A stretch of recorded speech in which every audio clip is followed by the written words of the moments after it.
It's your boy Mills from Mill City Boxing, home of that high-level pro boxing media, the Fighters Channel, the Trainers Channel, the People's Channel. What is going on? What is going on? Beautiful day and a Friday. Man, salute to everybody. Salute to everybody that loves boxing. Salute to everybody that's breathing. Salute to everybody that just believes in God, that has love for everybody, that's putting in that positive energy in the world. Salute to y'all, man. Welcome to another episode of Mill City Boxing. And we're here talking everything boxing today. We have the phone lines open. Anybody that wants to chime in on the YouTube channel, go on to Mill City Boxing on Instagram Live. Press join if you guys want to call in.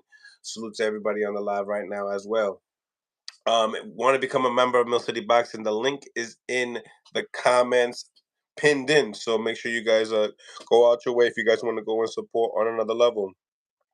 Everybody's been asking me, Mills, what's your take on this the steroids? And everyone's like, Mills is a Devin Haney hater. And they expected me to say something negative, right? But I really don't have anything bad to say, right? The only thing that I have to say negative upon this is that I don't condone cheating, but in the end of the day, I understand that cheating and boxing goes hand in hand. Salute to Primetime Talk TV. What's going on, man? We got my man Anthony. Oh, you know what, Anthony Peterson. I'm glad that he's tapped in because I read something and I wanna talk to him about it. And a lot of y'all are asking me, Mills, what's your thoughts? What's your thoughts? And I have a lot to say. I have a lot to say in this segment, and it might bother a lot of you guys, honestly. But this is public information, Salute, what's going on, Ant? What it do? How you doing? Right. Word. We here, we talking everything boxing. What's going on, Prime? What's going on, fellas? What's going on? Salute. So, I'm a direct the question that I get asked to me the most to you, Anthony. Okay? Mm-hmm. What do you think about steroids in boxing, and what do you think about Ryan Garcia's situation? I really don't have enough information right now to really cover that question because I haven't really been watching. I just know that I saw a few times they said he was innocent, but I don't know the situation with Ryan. But I do know with steroids, period, I just feel like every fight should be tested for, especially boxing, bro. Like this is, man, I just wish I could hook my brain up to a computer and show people what goes on inside a man's mind. You get hit by a fucking punch on national TV by somebody who known for punching people in the face, who practice for punching people in the face, who know how to pinpoint and be accurate with punches. It's deep, you know what I mean? But like I said, it's that's my perspective on it. You know what I mean? I just feel like even amateurs should be tested for steroids on all levels. Because like I said, you punching somebody's main office. That's what controls everything. All your senses go to the brain. And that's what we attack. So I feel like it should be tested. Local shows, regional shows, national, international, all levels. I mean, if you're not cheating, you got nothing to hide. I got my man Kareem Mayfield right here, former champion. What's going on, Kareem? What's buzzing with my cousin? Glad for you to tap in, man. Now I'm gonna ask you the same question, and you have to finish that question because that was a two-part question. That was, what do you think about Ryan Garcia's situation? And what do you also think about boxing and steroids? So if you want to finish that, boxing and steroids part, you can go right ahead, and then I go right into Kareem and what he thinks about the situation in boxing and steroids. And you want to finish that two-part? Yeah. Well, it's to me, it's like with the steroid situation. It all depends on like I said, to me, it don't depend who fighting. It should be every fight, especially that magnitude. When you're dealing with that type of money, that type of just the networks and the belts and all that type of stuff. This is mandatory, I believe. And like I say, even on small levels, local shows, little arenas and stuff like that. Steroids. If you get caught doing steroids, I think the penalty should be real high. so nobody won't do it again. If you get smacked on the wrist, you know what I mean? Everybody will be like, all right, well, ain't nothing but a smack on the wrist. I'll take a smack on the wrist and take the victory or get out of the situation. But if they penalize you deep, taking money out your pocket in prison time, motherfucker think twice about taking steroids and trying to hurt somebody, because that's assault. That's absolutely. You know what I'm saying? Dangerous with a deadly weapon on all levels. You know what I mean? Right. And you training, not only you training to beat somebody up, you enhancing yourself to be, you know what I'm saying, to be a machine. Yeah, I have no remorse or nobody who cheats when it comes to boxing. In any sport, in card games or whatever the case may be, cheating is never an option on my behalf. So Kareem, your take on it, you know? Well, my take on the steroids in particular, like you said, you training someone. If you're training to, you sharpening this tool to get, you know, to its best, considering that, you know, you're doing things that's pretty much humanly impossible, you know? So that's what changes the dynamics, is you're doing something that a body would naturally be able to do, you know? Running X amount of rounds, doing X amount of, you know, punches on a bag, you know? So considering that, you know, a motherfucker man would be only able to do 100 punches in a round, but now, shit, you got the roids, you damn near doubling up. You doing damn near, you can throw 200 around. And a person like, well, you know, what does that do? That's now you're able to, your body, for one, you're able to do more and also recover. You know, a lot of people don't talk about the recovery of the steroids. It's about the recovery. He was moving it around. He was making some valid points, some stuff that he just said that brought a light to my mind, like the recovery time. You know what I'm saying? That's my bad. Lost you there. But I was saying, yeah, man, the recovery is the whole. The recovery is all where it is. I mean, fighters know, or any athletes know, when you dog yourself in a workout, you're done for a day or two. But with them roids, boy, you're recovering way better, which means you can stack way more workouts in, opposed to being able to do one or two and you be drained for almost 2 days. Now you're doing fucking three workouts in one day, feeling fresh tomorrow. You know what I mean? So ultimately, you know, going back to what he said, man, it's dangerous. And at the end of the day, man, it's we put our lives on the line when we're in there. We're literally trying to assault you. And ultimately, you know, you, like I said, you ain't trying to kill nobody, but you want them dead. If that makes sense. No, it makes sense to me. No, exactly, bro. You don't want to kill, of course, you want somebody to go. You want everybody to go home to their parents. You want them to go to their family, to the kids, wife and kids. But literally, when that bell say ding, bro, you literally trying to kill that man. Ultimately, really at the end of the day. So, so like you said, adding steroids to that is definitely not a good look. Okay, you guys are both boxers here, so this gets touchy too, because you guys are part of you guys were part of the industry. Ant seems like he's, you know, you never know with Ant, right? Ant probably pop in if he gets that opportunity, you know, if these promoters do him right. Right. Why not? 39-1 record shit. Why not? Right. Yeah. Right. But hey man, we waiting on that guy to come make a splash, man. We like, the record is too, man. Come on, man. If I get $1 for every time I'm at a gym on the street corners, people say that, I'll be a multi-millionaire on top of multi-millionaire. Right, like people get upset with me, like I'm not trying to put in the work. Like I didn't just get in shape 7 times in a row and couldn't fight on a Javante Tank Davis car, Adrian Broner car, and all of these cars. And you know, bro, that week of the fight is the most deadliest time of your life. All my fights get canceled the day of or 2-3 days. Circumstantial. So, circumstances. Okay, that's what's going on, man. Yep. So check it. This top is gonna get deep, and you know, the last thing I want is anybody hitting me up saying, "Yo, don't switch it up, man." Nah, right here. Watch what you say, because this is gonna get real deep here. All right. You guys have a lot to say about that, but my take in steroids is we choose to want to talk about it when we want to talk about it and who we talking it about.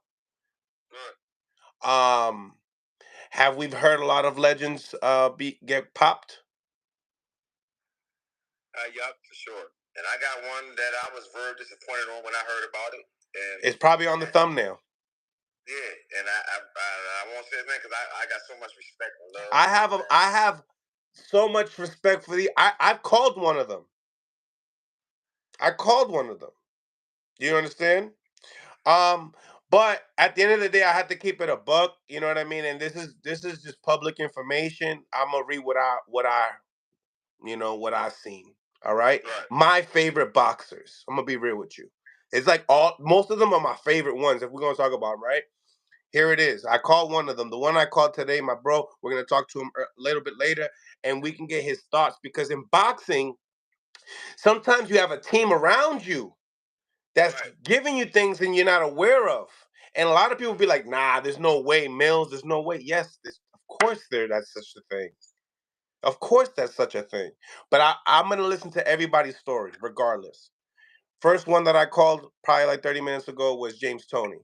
I looked at it, he got popped. Roy Jones, another one. You know what I mean? Sugar Shane Mosley, another one. Canelo Alvarez, another one.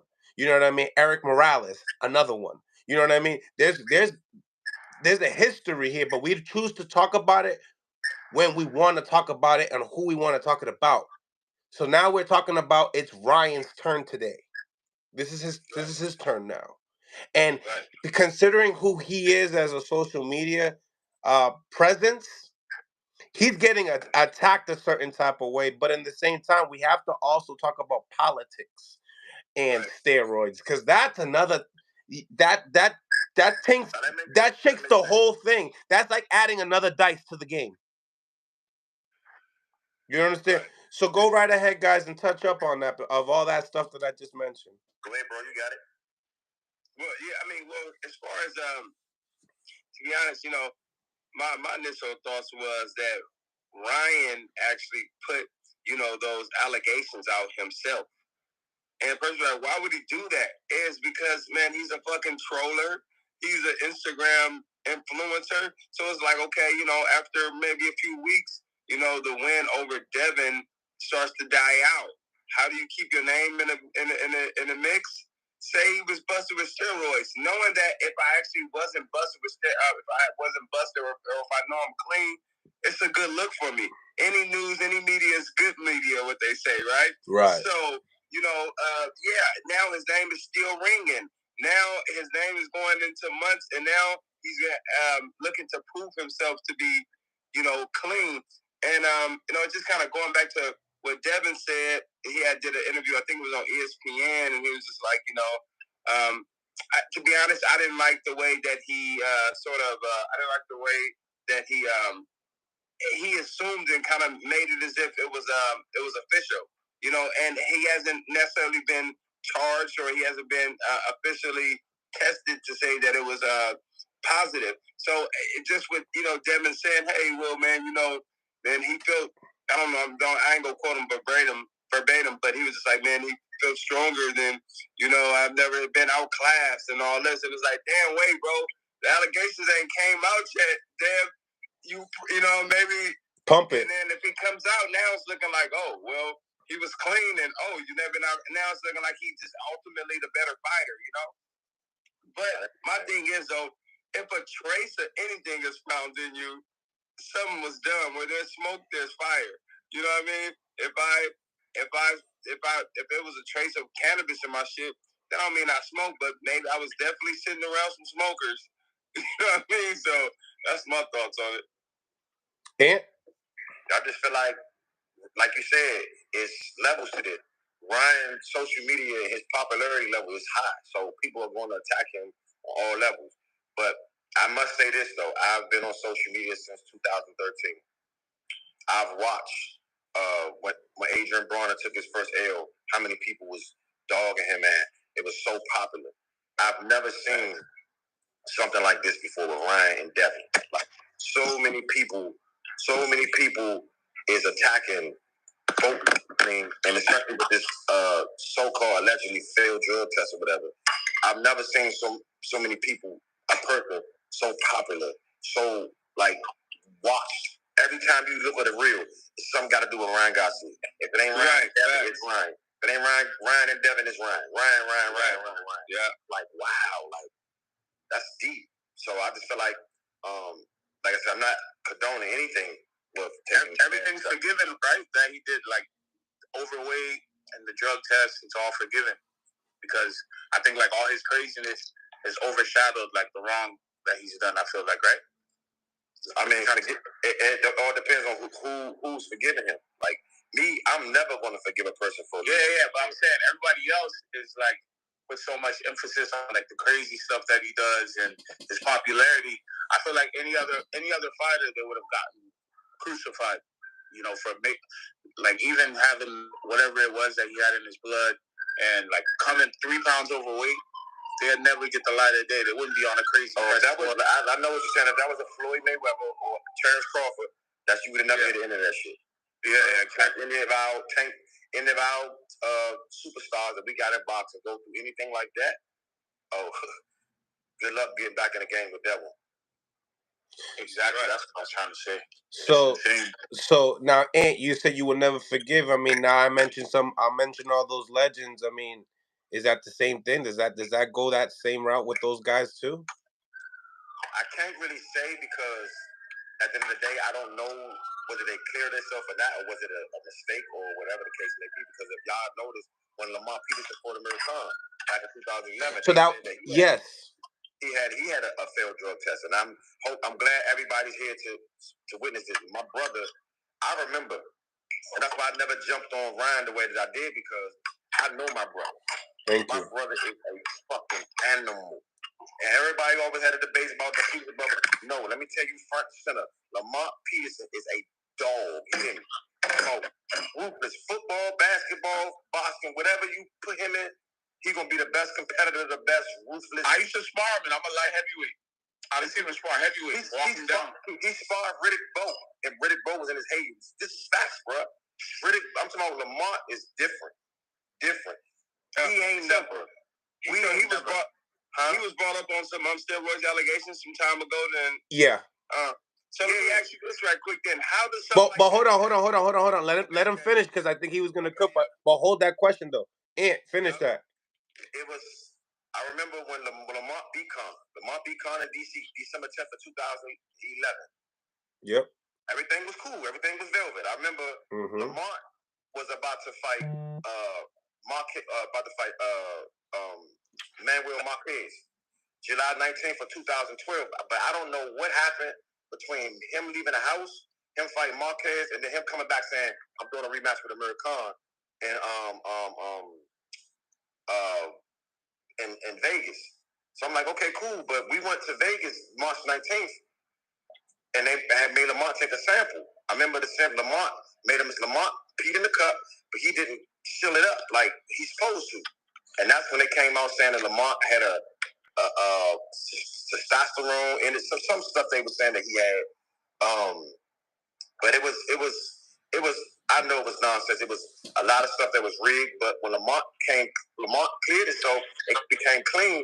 Nobody really put it out there like how it was in a newspaper broadcast, very big. Right. Said that he was dirty. But then when they found out, like, yeah, he was not dirty. It was in a small portion of the newspaper. They didn't blow it up and say, man, Lamont Peterson was clean. He never did this. He never did that. No, Lamont never did anything. Lamont, like I said, we never ever took no extra supplement to further ourselves to beat anybody in the ring. Ever.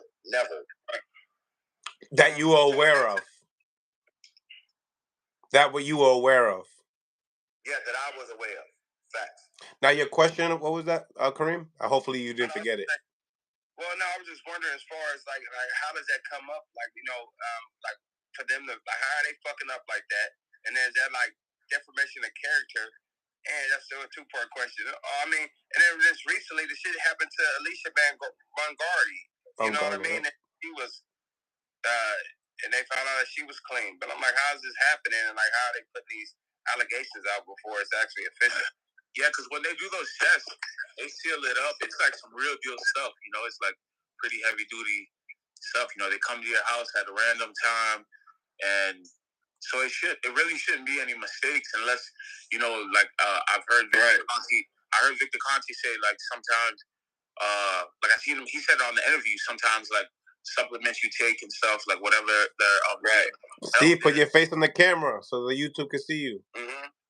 Yeah, he said sometimes like the containers and stuff that have the supplements and stuff. Sometimes it might be like maybe they didn't clean it out properly or something. I don't know. I feel like these fights are too high profile to be making mistakes like that. Yeah, not for sure. No, right, fact. But this is the politics. You heard what he said? These big fights. Keyword, big. Politics. Big bets. You talk to me. But my confusion was because I seen that Victor Conte said, hey, if Ryan's putting out misinformation, like I don't know who did what or anything, but I'm just trying to get an understanding of it. But he said Ryan, they didn't get the test for 72 hours. He tested like on the 19th or the 20th, and they didn't get the results for 72 hours. But it took like a while to, Yeah, that's strange. Like, yeah, it was strange. I feel like they normally give you your results a little bit quicker. But he posted that they put 72 hours. I'm cool with Victor Conte and stuff. I asked like a lot of questions, so I just wasn't too sure exactly what was up with all that. But I don't know. Yeah, hey, it must be. And if you said you cool with Victor Conte, and if you cool with him like I'm cool with him, he feel you in, and the man can talk. He can talk, and he knows, and he's very knowledgeable. He's very long-winded, but the dude is very knowledgeable. I tell you that. And he'll give you the game. Yeah, hi, Rachel. I talk to him damn near every day because I'll be asking. I text him and I'll be asking. But I guess there's some stuff he's not allowed to say right now, because legally, Now we're talking about Ryan Garcia still in the steroid situation, and we're talking about just boxing and steroids in total. What you think about boxing and steroids in total? I mean, so many legends have been popped. I mean, I think that we need to have stricter punishment. I think the reason there is so much and it's so prevalent is, first of all, we don't have something that's a blanket as far as what's the standard. People are highly confused off of the three programs, three? Yeah, three programs. Sorry, I haven't had my coffee, so what you refer to, VADA? Huh? Sorry. Yeah, VADA and WADA. Other two. No, just even VADA in itself, so there's VADA 24/7, 365, which it said in its name, and then there's VADA for a fight, right? Just for a specified time, usually just a camp, from whether it's 8 weeks out or 12 weeks out. That's up to the two fighters that agree, because now it's voluntary, right? I mean, it's always voluntary because if you go to 24/7, 365, no one's twisting your arm to do that.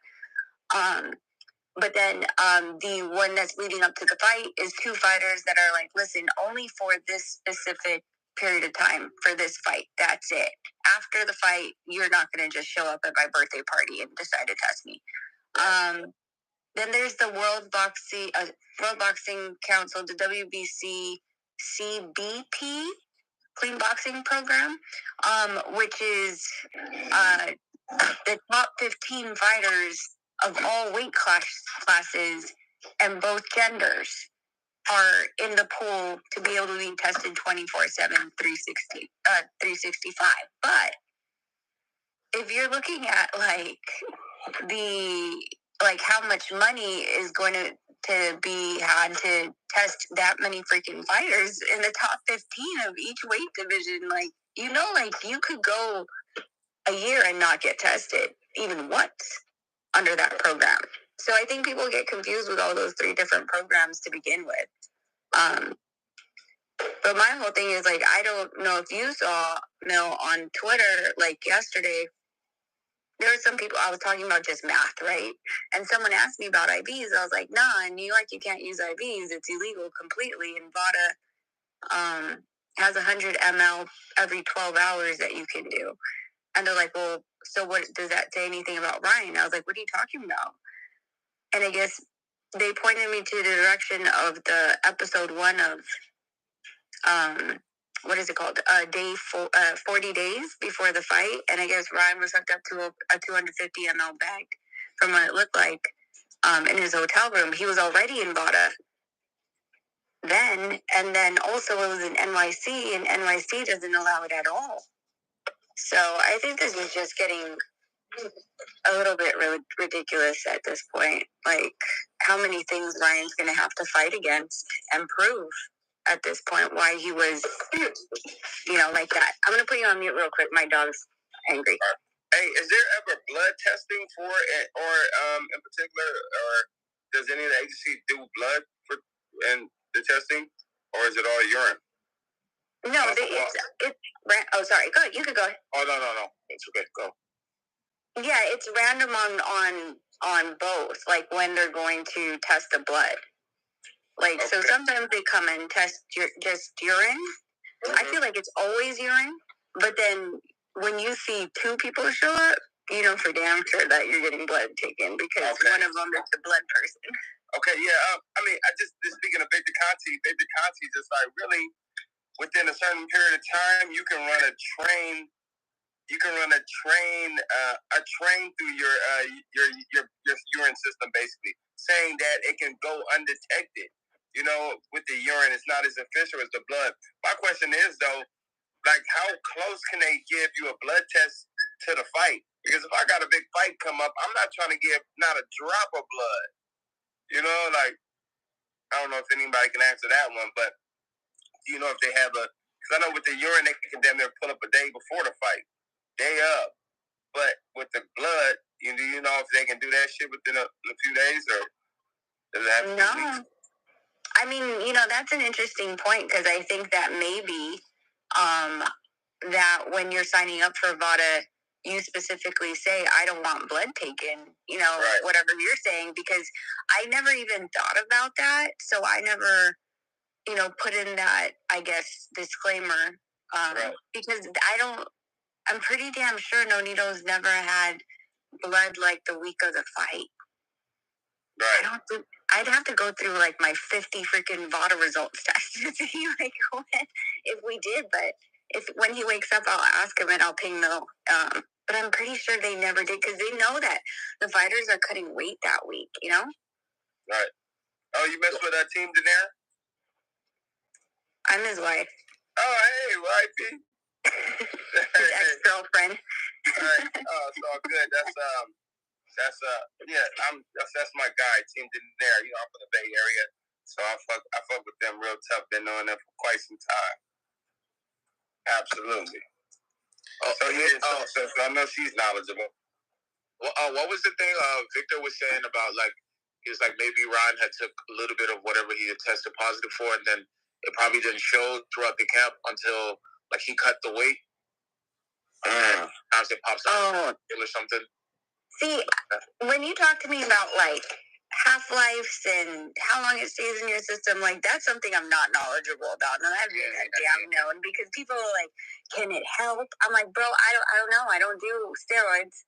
And so most of, I would say 99.9% of the things that people ask me, I try to at least have my own experience in it or have been around it. And so, when they're talking about Nangeline and Austrian, I'm like, Austrian. Yeah, I'm like, I don't Google them and ask them detail. Yeah, and there's people that are talking about it on YouTube, and I'm assuming they have used it. But the thing is, in their studies or what they're saying in it, what we're taking out is the factor of dehydration. Because I'm sure a football player can take it, and in some sort of dosages where he's gonna have have performance enhancing abilities on it. In addition to, if he takes it on Monday, then by Friday, it's gonna be at this much in his body. But right. The factor we're not including is these fighters are cutting weight. So how much more of it is showing because they're dehydrated? Right. Yeah, that's what Victor was saying on the video that I watched. But yeah, it's pretty tricky. I try to ask a lot of questions because I really don't know. I don't have a background in that stuff, and I've never used any of that stuff. So it's kind of like tricky. And I think most people on the internet, you know, they might see like a 30-second video or a random post. Especially on Twitter, there's so much fake news, and they just kind of run with it. So there's so much misinformation just going around. So no one really knows for sure. I guess we just gotta wait till we hear the actual results. So let me ask you this: is there like some sanctioning body that's actually gonna? They making it seem like VADA is kind of not all the way 100% legit. Like it's kind of Tubi-ish. You know, that's my vibe I'm getting. That VADA is like not the criminally crim. But what is there a particular agency that we're looking that's official, and how long? How the fight's already been a month and a half ago, damn near a month.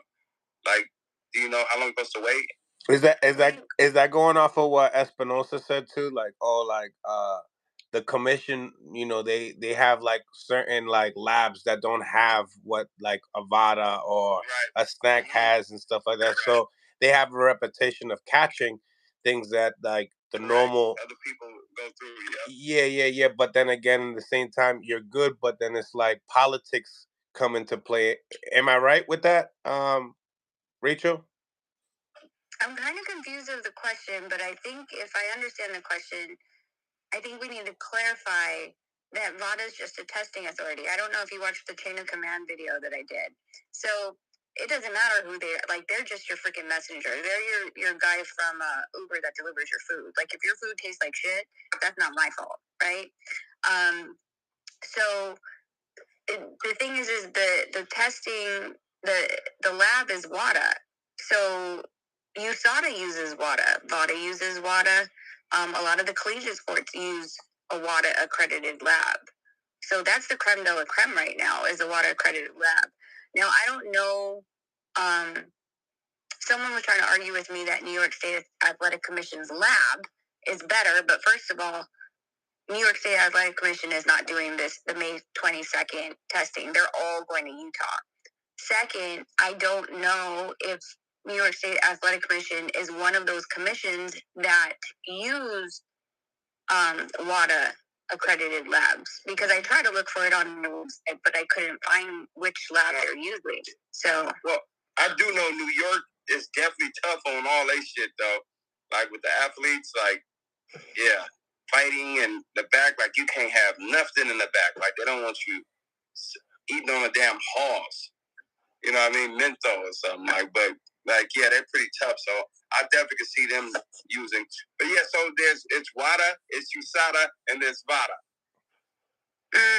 Right? Yeah. VADA, USADA. Well, you can't put them all three in the same category because WADA is just the lab and the protocol. Yeah, you did say that. Okay. Yeah, so then you got to take those two out and put USADA and VADA on the same playing field. Okay, got you. Thank you for that clarity. So my question is that when it comes to what's your take on, you know, the PED situation and boxing politics, like how they lay hand in hand? What do you mean? As far as certain people have gotten popped, and you know, there's people that they say that you know certain fighters look like they just completely were on steroids their whole career, and you know, then certain fights happened. You know, you know where I'm going at, right? And then next thing you know it, they're not fighting the same anymore. I mean, boxing politics and steroids. I mean, it's probably one of the biggest politics in the sport, I think.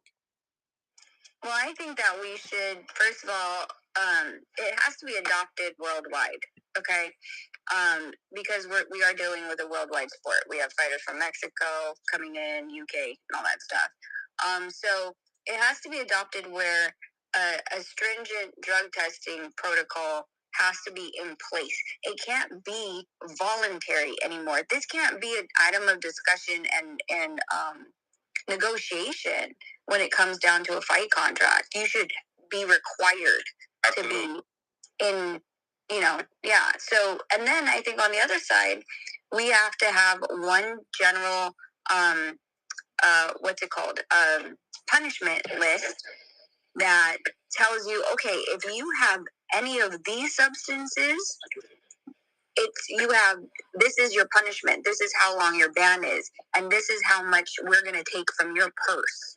And I think it shouldn't be a dollar amount, because $250,000 is nothing for someone like, you know, the you know what I'm saying? So I think so I think it should be a percentage of the money that you're coming back with. So now you're like, ooh.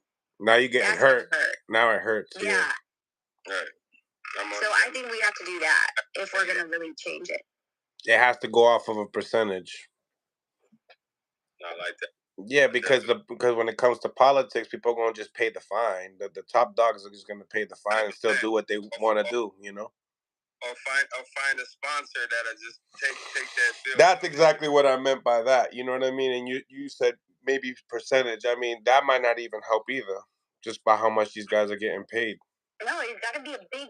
For example, like let's just say you popped for a substance that was an anabolic steroid. So let's just say the anabolic steroid one, which is what everyone's like, you know, of course. You don't think they should get locked up? I think you should be able to be open a civil and a criminal case depending on how that fight went. If you got your face broken by someone that was on an anabolic steroid, then I believe the intent was to kill at that point. You already knew what you were doing in that ring. But if you go back to the percentages, I think if you have an anabolic steroid in your system, you take 50% of the damn purse. Now you still going to have your sponsor do it for you? Right. I'm not talking about 5%, bro. I'm talking about something that hurts. Yeah, and you're talking about 50, and you know you're going up against potentially losing 50. You damn near putting yourself in a 50-50 chance. You rather... Yeah, and then I got to pay taxes off the other 50? Right, facts, right. Hey, but that makes me ask, so as far as though, not talking about the steroids, but, you know, as far as what happened with Miguel Cotto and Margarito, I mean, there was no ban, was there? I mean, that was damn near, I feel like that was steroids, putting the passive Perry in his hands. I mean, you know, and going back to what you said earlier, that, you know, sometimes it depends on who it is, because it gets swept under the rug and we damn near forget after the next fight who it is. Hey, that's why Canelo got mad at De La Hoya for point, like, he got pissed for bringing that shit back up. Like, hey, it was forgot about, you know, like, and he put him on blast. But go back to that question. Do y'all know if Margarito was if he was, because I remember him fighting after that. He wasn't bad though, right? Nothing. I don't think so. I think they took it to. They had to do not an arbitration, but like a whole thing. And I thought they said that he didn't know, which I'm side eye about, right? Right. I don't really remember. I'd have to look it up again. Right. But I think that all these. I think all the PED results should be made readily available on the internet, minus, of course, redact their personal information. But I think they should be posted immediately. I don't think there should be any middlemen. I don't think they should go to the promote. I mean, of course, fine, CC the damn promoter and the commission. But I think that the testing authority has to put it on blast and be like, here you go, here's a negative test result. Here you go, here's a positive test result. Like, because then it stops. Like, do you remember when Eddie Hearn got Connor Benz back and we didn't hear about it for 2 weeks? Like, it's like they're trying to get ahead of the media or the story. Yeah. Hey, Claymore. Hey, Rage. Well, I mean, and that's why shit seems to be shady when it takes that damn long. It's like, come on, y'all getting the damn results right then and there. Like, you know, and they're like, that's what things starts to look shady. Now it's starting to look like politics. Because now you're holding the info. Yeah. What was that? Because now you think that they're holding the info? Yeah, holding the info is like, or playing with the numbers or something. I mean, obviously there's not no numbers, but playing with the data somehow. Because if you have it, I mean, let us know right then and there. How long ago was that fight? Almost a month, yes, if not more. About 3 weeks ago, yeah. It's like, how long does a test take? You know, so it's like they been had the results, man. Let us know or let us go. Nonito said he was tested a week before for blood, but he doesn't remember ever getting tested the week of when he's cutting weight. So, there's the answer. Yeah, I would tap in to say that I think the handling of this situation was a little different than what I'm not all familiar with the protocol, but it did seem a little familiar. It did seem a little unique, right? I think there was a lot of outside variables that may have affected it. I mean, like we said about this whole entire IV thing, when suspicion comes up, people's antennas go up and they start to try to figure out how to get, ahead of what they think might be going on possibly, right? So if Ryan Garcia is using IVs during the camp and he's showing it on camera, I think it's reasonable to say that, okay, well, if he is trying to mask something, if the IV is being used as a mask to water down the actual results that they're getting, and you're trying to fight us and us trying to detect what you're doing, then we might start getting a little, we might pull the chessboard out as well and start trying to figure ways out to get in front of what you're doing to see what we think you might be hiding. So sometimes what's not said is the most explain to everybody is the piece that makes everything come together and make sense. Also, he's acting strange. You don't know what's going on. New York State Athletic Commission is questioning, his mental space. So they're trying to figure out things as well. And also, I think the leaking of the information kind of becomes complicated because, in all reality, I don't think VADA was really coming out 2 weeks later. I think it was like between the reporters like Dan Raphael and all those guys who were kind of letting the information out, and Devin Haney letting the information out. They might have been trying to handle things a little bit more under the radar until they could figure out complete what it is to avoid what we're going through right now, which is all the speculation going on about what's happening, right? Because there's a lot of unconfirmed things, it seems to me, going on with the results. Like where they're like, we kind of see it, but we don't see it, so we're not going to call it negative, so we're going to call it unconfirmed, which is weird because it's like, if it's negative, why don't you just say it's negative? Obviously, they're not comfortable with just saying it's negative. They just want to be clear that they don't have enough to actually move forward with it, and they're kind of forced to have answers for all these questions that the whole public seems to have for the way this process has been working out. So I think all those things make a difference. And the way that Claymore is talking makes me feel like I always have to keep making these damn videos. So because and that's why, like, people ask me about that unconfirmed thing, and I was like, well, it's because they have to break down the chemical composition and to see if it's actually synthetic. So they saw, like, it's a little yellow flag marker.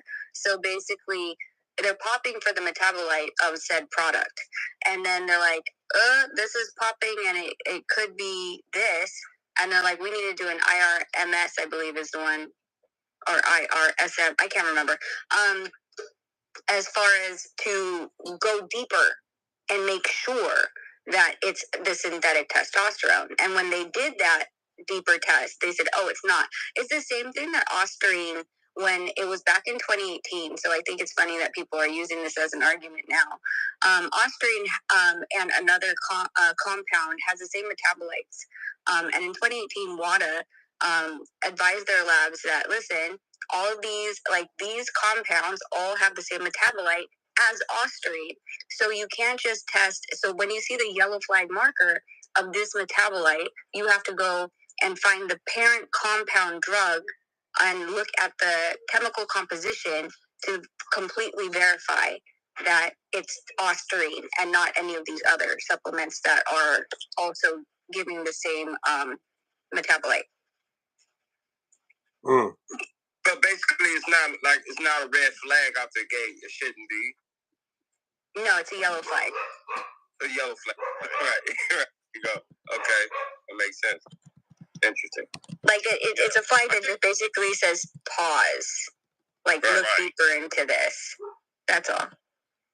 Right, and I think it just, in my opinion, I think the big thing about this is the whole leaking of this information, right?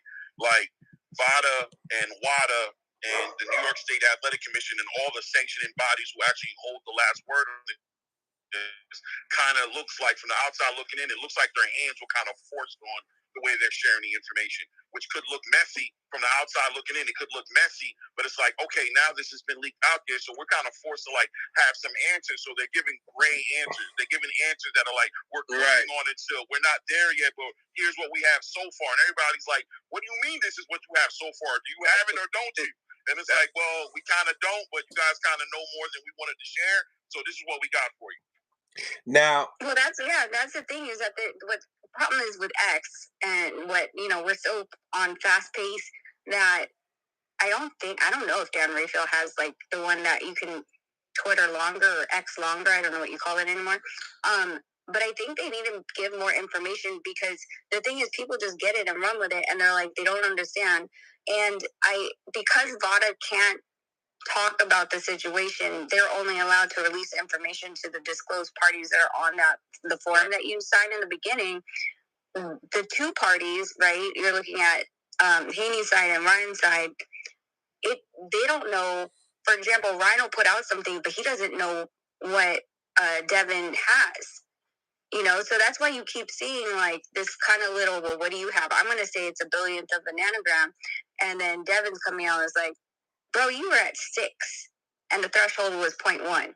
And then now Ryan's side's going to have to come back and be like, how are you going to defend against that? They were trying to keep it very 3,000 foot view, not knowing that Devin had 10-foot view. He's right on. So you're playing chess. Right. Everything you're getting, I'm getting. So don't play. Because I'm also, I have a right to know things as well because I was in the ring with you. So now if you're trying to steer the narrative, here comes Devin to bring the narrative back to like, actually, no. And now it's like, hold on, who's telling the truth? And the reality is the only people who know the truth are the sanctioning bodies and Devin and Ryan. Now, like Kareem said earlier, when Miguel Cotto lost to Margarito and he knew he cheated, he wanted to get that back. Obviously, he felt like, hey, the second time around, it should be okay. I think that they won't let him cheat. With this situation with Devin, he don't even want a rematch. What's your thoughts on that, Rachel? Just because it's like he's saying that he'll do anything to get a win to even cheat. But when you come into these, these situations like what we're speaking upon, it seems to me that Devin's not 100% sure that if he did do that rematch, he would come in clean. Well, before I say that, I better say hi to HLD before he starts crying. So hi, HLD. I am acknowledging that. Rachel, it is HLD Johnny Cochran for you, okay? Here we go. I think now I forgot the damn question. I do that to people, Rachel. I'm sorry. Yeah, what was the question? Mel, real quick. Jesus. He messed me up. Nah, I got it. The rematch. The rematch, yeah. So I feel like there's a difference in having are we talking about the plaster one? We're talking about the plaster one, right? Yeah. He's talking about when we're talking about Devin Haney about wussing out about not wanting a rematch, even though it was Ryan Garcia who said. I know, but he was comparing it to Margarito. So I feel like, with that being said, like the plaster thing, like you could literally stand there and watch the guy, right? Like you can, if you really wanted to, you'd be like, nope, he has to have 3 commissioners watching him in the locker room because the first time you had one and it's flipped past you. You were looking on your phone, whatever. So, and then it's, you could watch them wrap their hands, everything, and just with a microscope. You could have a video camera in there at all times. So I think that one was probably a safer bet to do the rematch. Whereas Devin Ryan, I think it's one of the things is you're going to give Ryan another payday. So you're rewarding bad behavior at this point, right? Yes, you could do. Who's rewarding? The people? Testing, the body testing. If guilty. Who's rewarding? The committee? Devin, anybody. Well, you're saying Devin. If Devin doesn't bring a payday, though, right? Yeah, exactly. No, but you're going to get in the ring with him again. So when he steps in the ring again, he's going to get a payday, right? He's going to get paid for stepping in the ring. So it's the way I see it is the way that like take out the rematch. If I don't want to fight you because you're not on VADA, then I'm not going to fight you. Why am I going to give you the payday? That was Nonito's stance against Casemiro. He's like, you don't want to be in VADA? Well, then we're not fighting. And he's like, well, you need to fight. And he's like, actually, I don't, bro. There's nothing that says I have to. So, because I know I'm your biggest payday, again, this doesn't completely go for it. It would be a total hypocritical stance on Devin Haney about talking about, I'm not going to give you a payday. When he had no problems taking the payday, knowing the man was 3.2 pounds overweight, when he could have just declined to fight and told me, you know what, give me the replacement bar. Devin got his highest payday, right? They sold their integrity for the payday. And so let's keep that a buck. I mean, he don't care about that. I think this is all media play. This is red herring, like steering the narrative, play on words, right? Devin Haney has every right to separate both of those situations. He has every right to say, I agreed to 3.2 pounds. I was willing to deal with that. And then he has another right on the other side to say, I don't know what you're willing to do as far as PEDs, as far as cheating, right? Because the weight, the 3.2 pounds isn't necessarily cheating. You did violate a contract that we had, but at the same time, being that it's up front now, I have a decision that I can make based on the 3.2 pounds, right? But the PEDs is a super gray area because you're manipulating the whole entire process to where now you're proving that you can actually be on it, even though they're testing you like crazy, and I still won't find out until after the fight if you did something to me. So the punches I'm taking, all the damage I'm taking, there's no reversing that. So for me, if I feel like it, I can go and say, bro, I don't want to deal with you. That's like, that's like, that's it's up to Devin Haney to have a rematch. He's a nobody in this case with Ryan Garcia to have a rematch. It's only up to Ryan Garcia. It's only when it comes to Ryan Garcia, this is Claremore. It's always a one-sided thing up here. Claremore made a paint. He made a point because at the end of the day, look at Canelo when he fought Triple G the first time, right? He was clean and it looked like he lost. Second time he used, Then the third time Triple G ain't even the same dude. Yeah, Devin has a right to value his own worth. There's no ethics behind saying that he's a nobody. He shouldn't care. That's not his problem. He doesn't bring no money to the When it comes to this instance, yes, it does, because it's up to Ryan Garcia to want to have it. It's not up to Devin. Both of them. It's two people stepping in the ring. Who's offering it? Who's offering it? Or who's not offering it? Who's offering it? He doesn't care for it. No. They both don't. Yeah, but HLD, that's not the point. They both don't want the rematch. But the point is that the kid is basically saying he doesn't want the rematch because because I don't know if I'm gonna get it the right way. I want to know who Devin Haney as a characteristic type of a fighter is. When that's going back, what I said, Miguel Cotto, he knew he didn't have a fair shot. What he wanted to do, all right, let's make it fair the second time, but I want my get back because I know I could beat that guy. The biggest problem I see here is that all of us, we're only on the public perception, right? None of this shit matters. And Devin Haney, who's on the potential victim side of this shit, which I've never seen in anyone else, pom-pomming everything out here for the public perception. Like any of this shit matters when the judicial system comes through. None of this shit matters. But anything that Dan Rafael says, anything that the crooked Victor Conte says, anything that, he's tweeting, he's talking about ESPN. When have you seen that? Did you see Christina Leonardo on ESPN? Did you see anybody? Who did Roy Jones Jr. fail against when he got busted? I hear you on that, and I clarified it. But when I'm looking at the fight, I'm looking at it as to me, regardless of without steroids or not, that's not the same Devin Haney that we're used to seeing. So I'm not blaming it on that. But the thing about it is that why can't he just say that? Why can't he just say that's why I got outclassed because I didn't fight my Devin Haney fight? And because and the only way you prove that to me and to the public is by what?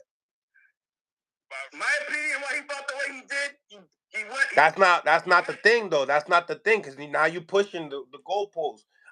That you know what I'm saying? This is the point. We as fight fans, we want to see. Oh, like as Cotto, like I said, Cotto. Oh shit, he cheated. Oh, you running it back? And as a fan, you're like, why? Some fans are like, why? Some are like, get that. So there's fans are saying the same thing. They're trying to wonder. Devin Haney fans are trying to figure it out too. But can I say something real quick just to say this? With Miguel Cotto, the difference between Miguel Cotto and this Devin Haney situation is Miguel Cotto found where he cheated and he weighed it out and said, we can stop that. Just like Rachel said. Yeah. Right, exactly. But what's messing this shit up now? Now this is where the bread and butter is now. What's messing it up? It's him not wanting to do it because of why? Because he doesn't know, right? If it's gonna be fair, right? So who loses? The fans. Exactly. 100%. That's what I'm trying to get at. That's the only thing I'm trying to get at. No, you're 100%. For those who want to see the rematch. For those. I want to still see him. Yo, even though he lost the way he lost, I still know that's not the way he fights. And I still want to see if he can fight him like the way he knows how to fight people. Right. Well, we obviously know that he went in confident. But hold on, just like Errol and Terrence, right? But who messed up this opportunity? Because in the ring, Devin Haney made it clear. Nah. Spence lost because he got outclassed. Yeah, but people say that he looked dehydrated, he looked underweight, he had medical issues. They say there wasn't 100% Spence. Me personally, I think he just lost. But I'm just going with the narrative of the story. But see the thing about it with this fight, the fighting style is different though because with Terrence, we're used to seeing him make adjustments. With Errol, we knew he couldn't make. There's certain adjustments we knew he couldn't make with Terrence. Like we knew that. You know what I mean? So with this situation with Devin, I'm waiting for the freaking adjustment, and now I have to blame him and his relationship with his dad and everything else because I'm not getting what I want, and they're putting blame on steroids. And in reality, I still want to see the fight. Yo, he's a victim of his own success, Devin Haney, and his approach to this fight. So he had the fight with Lomachenko, where he stood kind of toe-to-toe with that man, basically, right? By Rachel. Up to 140. After many years, everybody doubted this man's power. Let's call it a buck, pillow hands Haney. We know that. So then he performed the way he did versus a flat-footed, slow-reaches program, and he held his own. But what I'm trying to tell you, HLD, if it is what it is. Let me finish. Dale, perdón. Let me finish. So he basically beat the crap out of Regis Prograis and dominated him power-wise, right? He manhandled him in that fight, if you want to say. And so he has now this newfound confidence. Former undisputed, I'm defeated, went up to 140, beat the shit. I'm a new champion. He is a victim of his own success, believing that he is now that big, powerful dude now at 140 that he wasn't at 135. So his adjustments where I'm going to approach it like I did, and I'm going to railroad the Ryan Garcia because now I'm strong. And he found out the truth that it's not like that, and he didn't play it smart. I believe that was his lack of what happened for me. He thought he was that dude, and he forgot that. Yo, let me be respectful. Just like Inoue found out on Monday, right? He thought he could be all that, and guess what? He got knocked out on his ass. Now, HLD, can I ask you a question? Copy that. Wait a minute. Let me start out the live again. It's about to shut down. I gotta shut it down. You come back on. Relax. Tranquilo. Smash the like button, ladies. Oh man, smash the like button, ladies and gentlemen. Smash the like button. Subscribe to the channel. If you guys haven't subscribed to the channel yet.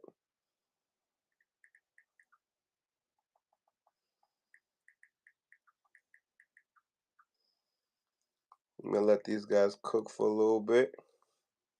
Anybody that wants to come and jump on the channel, go right ahead. Smash that like button. Male dude talking facts. Get the panel, get the members on, Claremore and HOD, and where my members at? All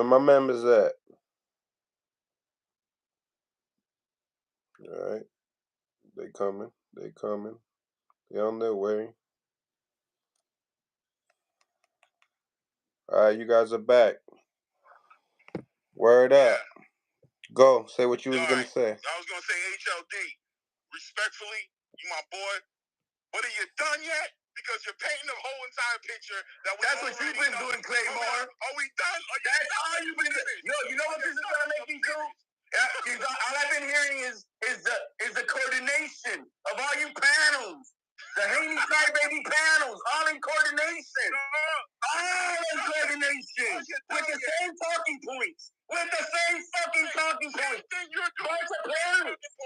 Bunch of parents. Bunch of parents. To the point. One at a time, Mike. One at a time. To the point that I'm about to start my own shit. I took you guys.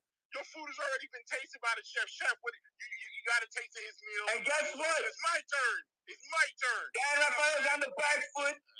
Victor Conte's on the back foot. All these panels are on the back foot, including the Haney boys. No, listen.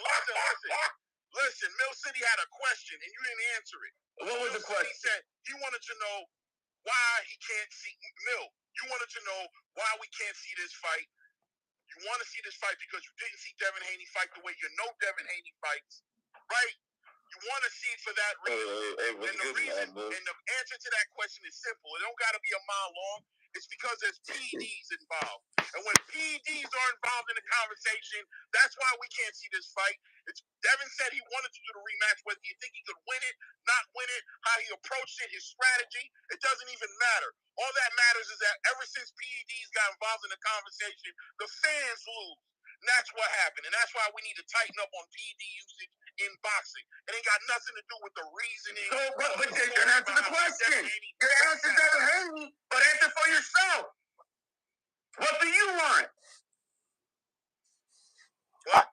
I want whoever that uses PEDs. That's the question. You're asking me. You just gave a 3-man answer. You gave a 3. Why can't the match happen? And it's because of PEDs. What do you mean it can't happen? It can happen. No. No, you see, then you answer the question. Ask the question. Answer the question. I answered it. The reason why Devin Haney doesn't want the fight and why it can't happen legitimately is because it's PEDs involved in it, and there's no way to put your finger on the pulse of what we're talking about. The fan, not what Devin Haney thinks. See, the only way I feel like in the contract, and I feel like this will be the first time ever. He wants to see it. So you're what? I do want to see it. I don't mind. Amen. Can I talk? Can I say something? Listen, and we got a new caller coming in as well. Thank you for coming in. Listen, you know, on the contract, listen, first time ever, and then moving forward, if you get caught using PEDs, you get locked up. You get locked up. You get your freedom taken away. You know, and you that percentage you take away 25, 50, 30, 40%. Take it. You know? And give it to the other guy. And that's the only way. When you say, yo, wait a minute. That's the only way you're going to be like, I'm drinking water and I'm fruit and protein only for this camp. That body's clear. F that. No, I'm good. Because y'all said I'm going to get locked up. Hell no. Who are y'all? I'm going to get locked up because of y'all? Hell no. Yeah, PEDs is the culprit here. And whether it's contaminated, and this is not about crucifying Ryan Garcia from my perspective. I'm not trying to crucify him.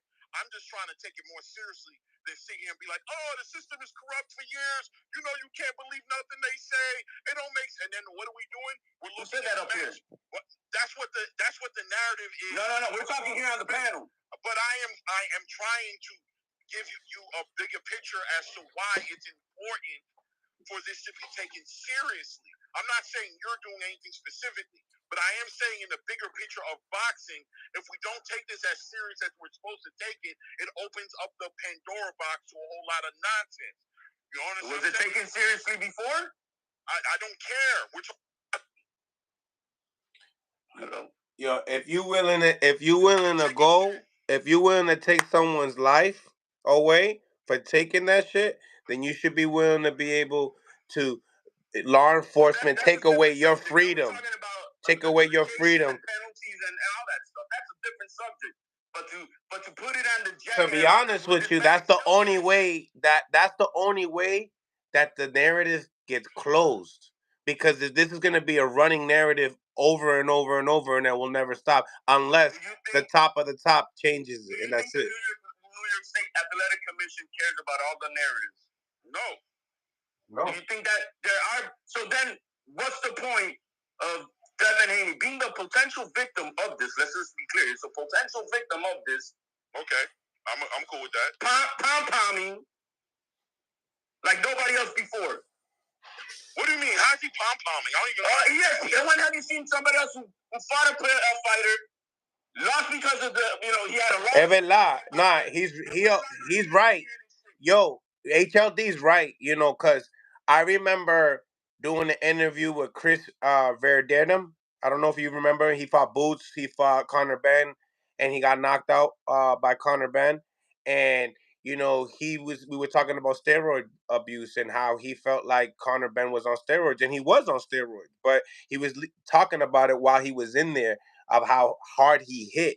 You know what I mean? Yo, let me tell you something about that, right? Because he's not much of a big name, and because certain people have if you write something like I put something with Teofimo Lopez Sr. talking about Donald Trump, right? I didn't get no views because I was talking about Donald Trump, just to let y'all know. I didn't get no views. No views at all. And I noticed as a boxing content creator, I knew what views I was getting on Teo Sr. I was like, oh, okay, 3,000, 4,000, 6,000, 10,000, okay, thousands. Donald Trump, I put Donald Trump on there, I didn't even break 1,000. So that goes to show you that when I talked about Chris Verderdum in that interview, and it was such a big deal about Conor Benn and steroids at the time, the shit only had 40 views, bro.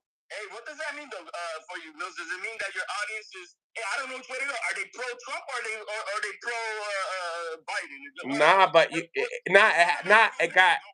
no, it's not about that.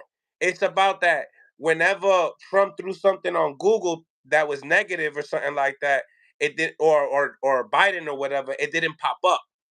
For Biden, it didn't pop up anything negative, anything.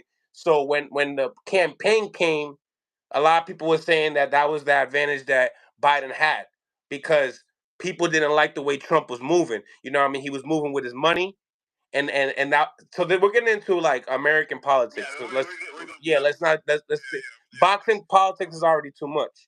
But just to go tell you, like, when it comes to the media and streams and stuff like that, if you type in a certain thing and it doesn't ring for the people that have money, your voice will not be heard, is what I'm trying to say. I'm just saying, Mills is wearing red. Anyways, yeah. I noticed it.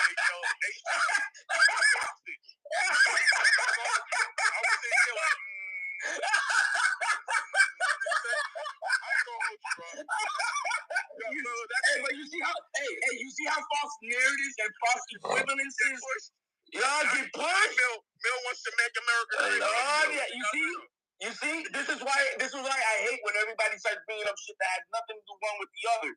The 3.2 pounds has nothing to do with the initial failed PED test. There are false equivalents. They have nothing to do with it. Nothing. Well, piling it on. I can push back on that, right? I agree with you until he pops positive. I would say it would be positive. If he comes out positive on May 22nd and they hit him with him popping positive, those 3.2 pounds become part of a campaign.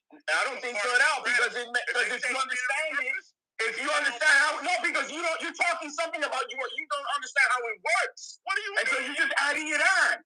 Because if he was on it with efficacy of using this PED terms to count rate, then why is he 3.2 pounds overweight? You're painting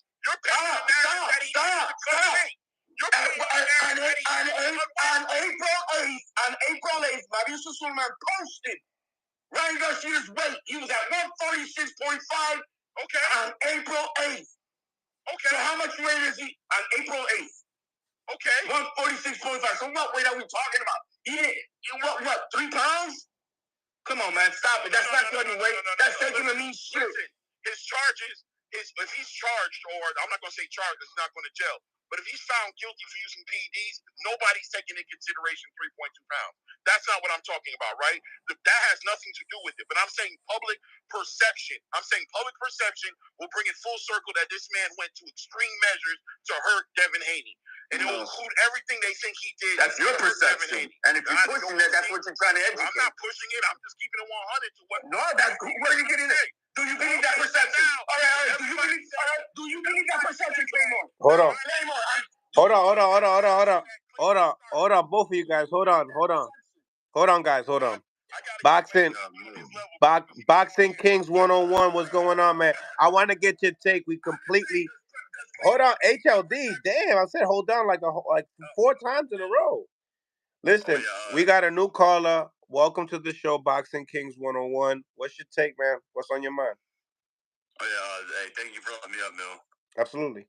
Hey, you're one of the best ones to do it. I love all your interviews. But my thoughts were like, I just thought it was weird how Devin Haney's brother come out I think it was a day before Ryan popped. He said that Ryan was gonna pop dirty. I wonder how he knew that because he said that Ryan was gonna pop for PEDs and then he did. Oh, you about to get HLD going? Wait, I'm not. They said HLD. They didn't say Claymore. Yeah. Okay. Go ahead. Go ahead. No, you got it. I'm just saying that video technically came out on April 23rd, 3 days later after the fight. I seen it. That's all. I seen it. That's what I was gonna say. I seen it. You know who sent it to me? HLD sent it to me.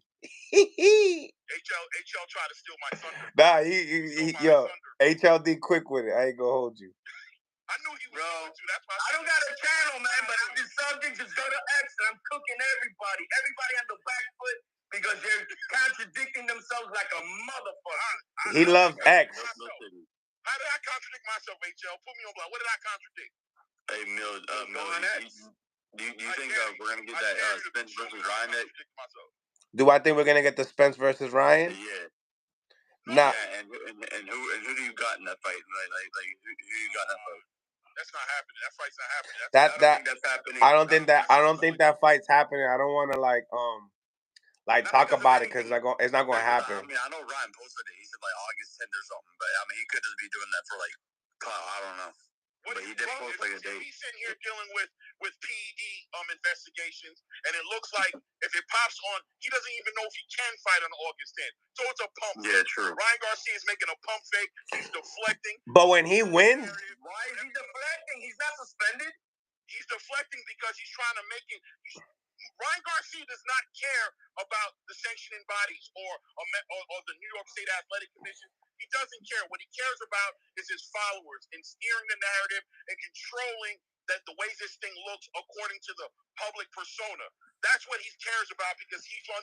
That way he could bring the money to wherever he wants to bring his money to. The public perception by 80%, including on Devin Haney's feed, is that they think this is all bullshit. That's the perception. Ryan is pushing exactly. No. But let me finish.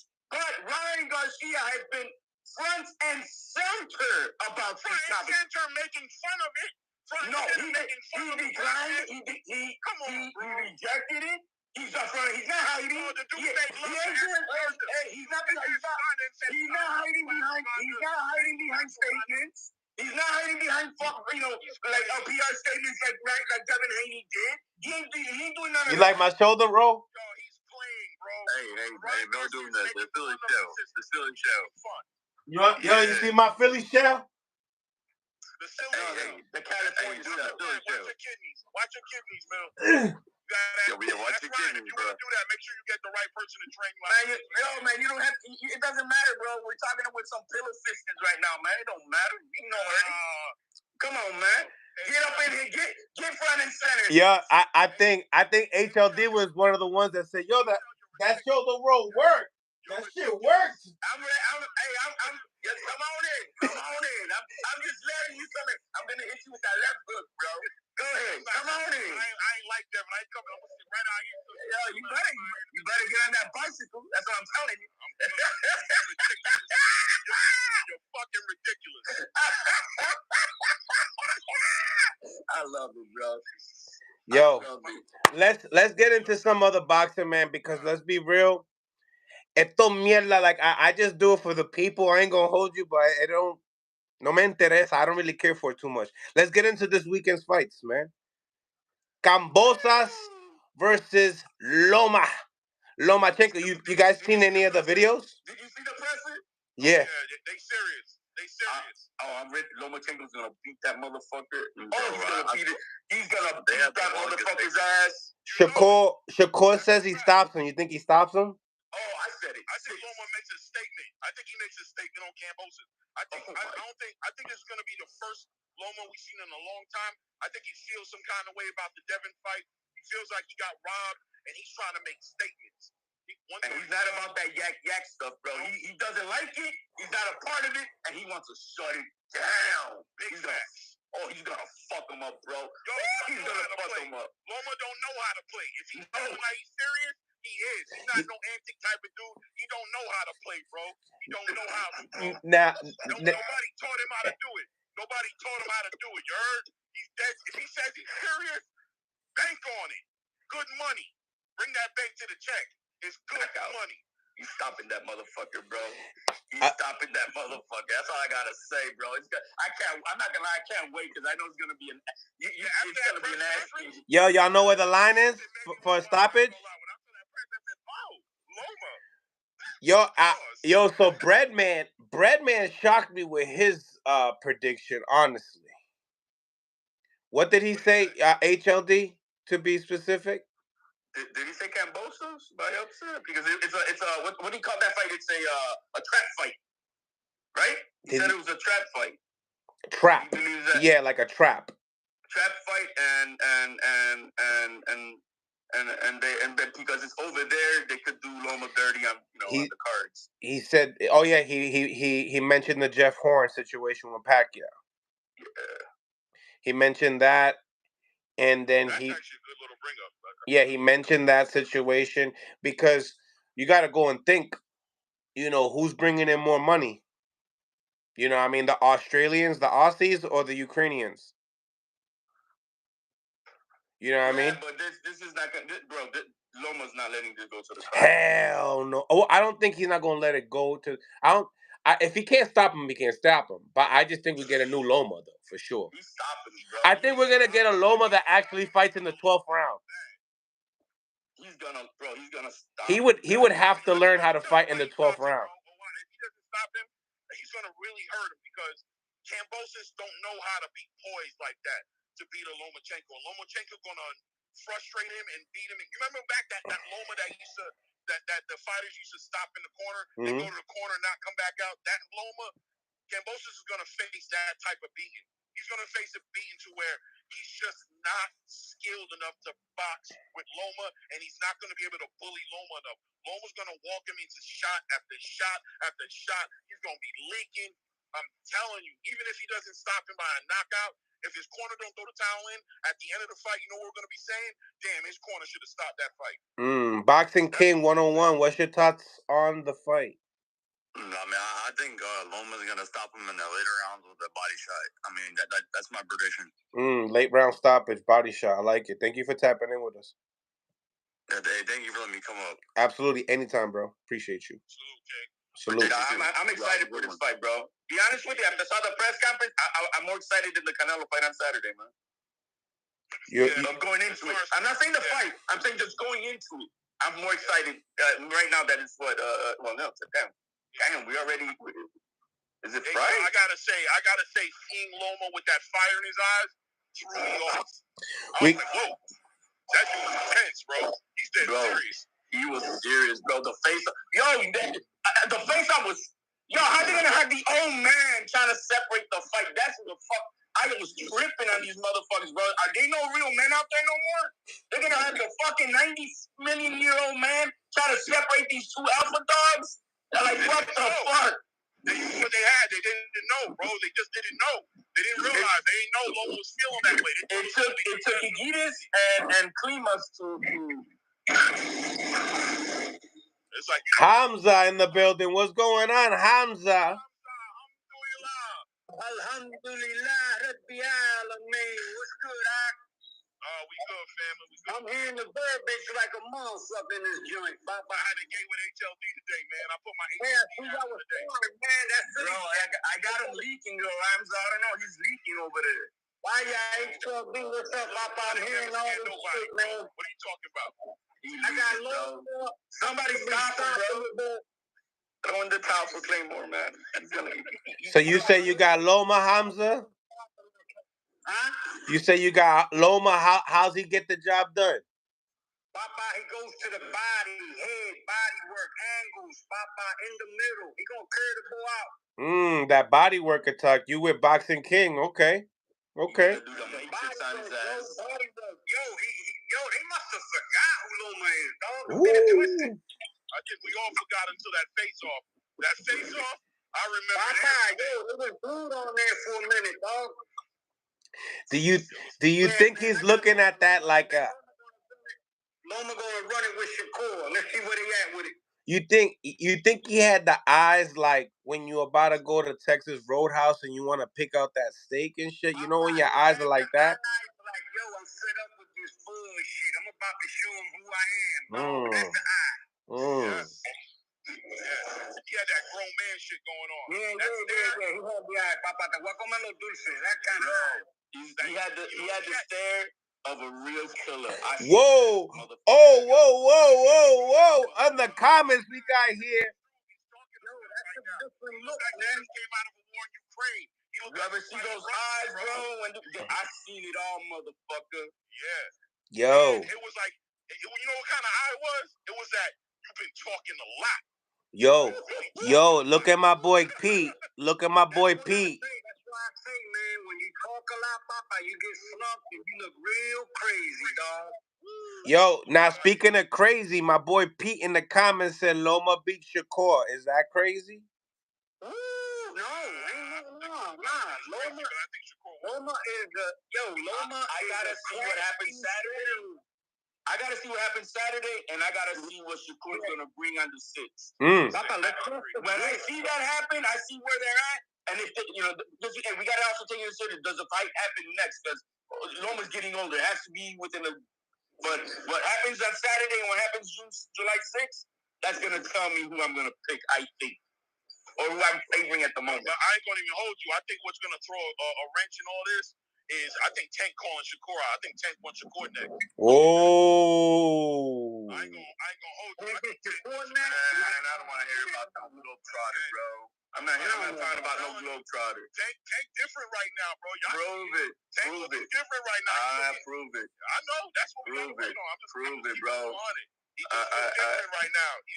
I'd rather see. How many times you gonna take this girl on a date and she ain't gonna give you no punani, bro? How many times you gonna take this girl on a date? You know who she is, bro.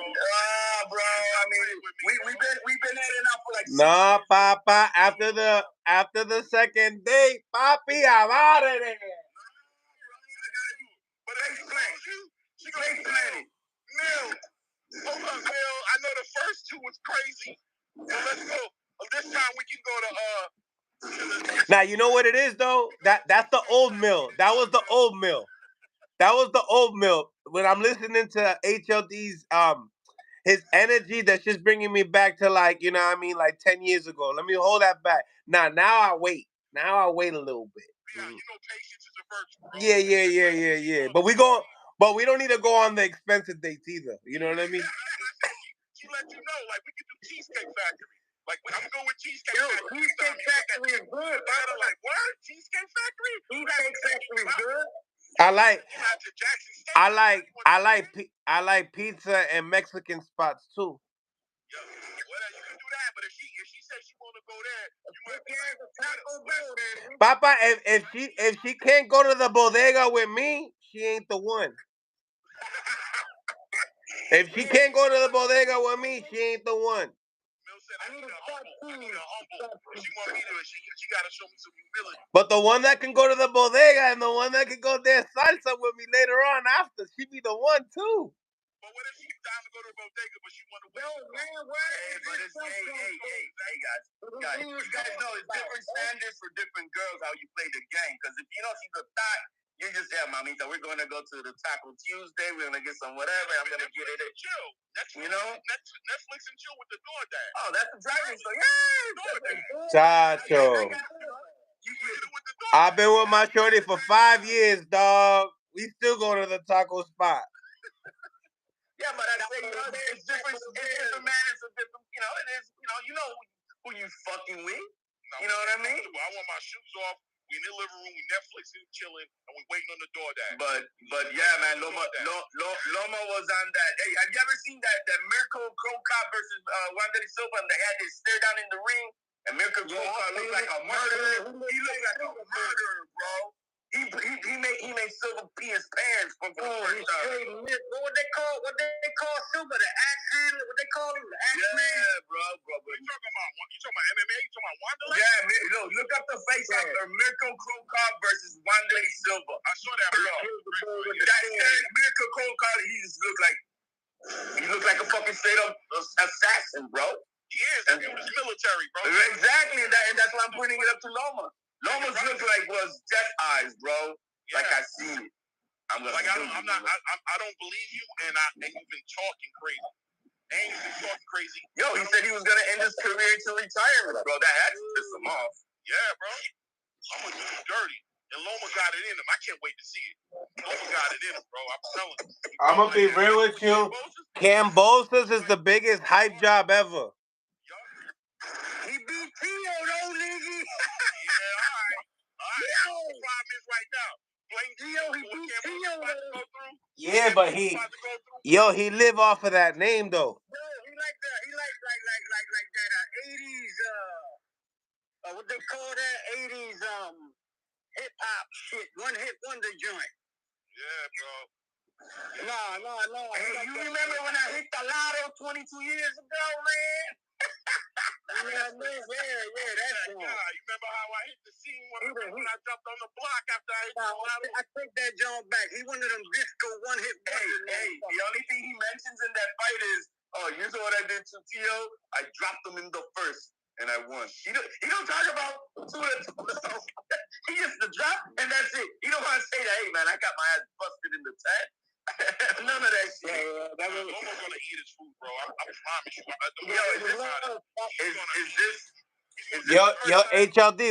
HLD, what you think about Calvin Ford saying that that Teofimo Lopez is too lazy to make weight? To make weight at what? 135. 135? No, 135. No, Phil's been at that weight for all his. Tio and Devin Haney were on the same trajectory. They've been at that weight for so long, and Tio pushed it.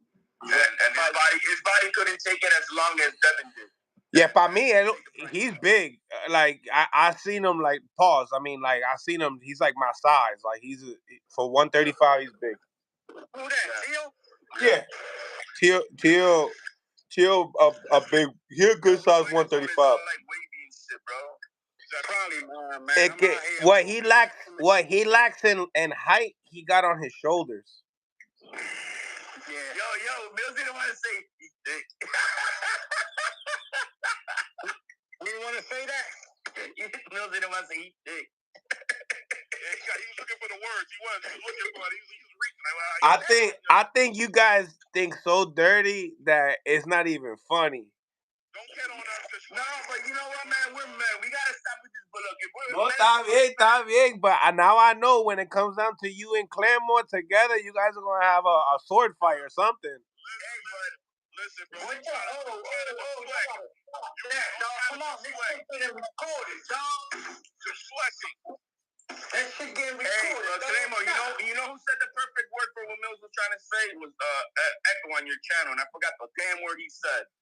He when a person is wide and their frame is different, then he had a specific word. Fuck. I was impressed by that, man. But anyway, but yeah, Tio's not lazy to make weight, bro. It is what it is, bro. Stop talking shit. Yeah, I'm telling you, 140. That shit sounded like he wanted Tio to come down to 135 to make the fight happen. That, bro. But go to 140, man. Let's stop playing. You did it for Barber. Pero ¿quién tiene el dinero? ¿Quién tiene el dinero? ¿Quién tiene el dinero? You don't give a fuck, bro. Stop with it. I look, man, we're talking about in the competition. I don't care about the fucking moment. We can't mix the competition. So that fight don't happen? You think that fight never happened? It don't happen because Mr. Donkey ain't about that shit, bro. Tank said he'll fight Ryan at 140.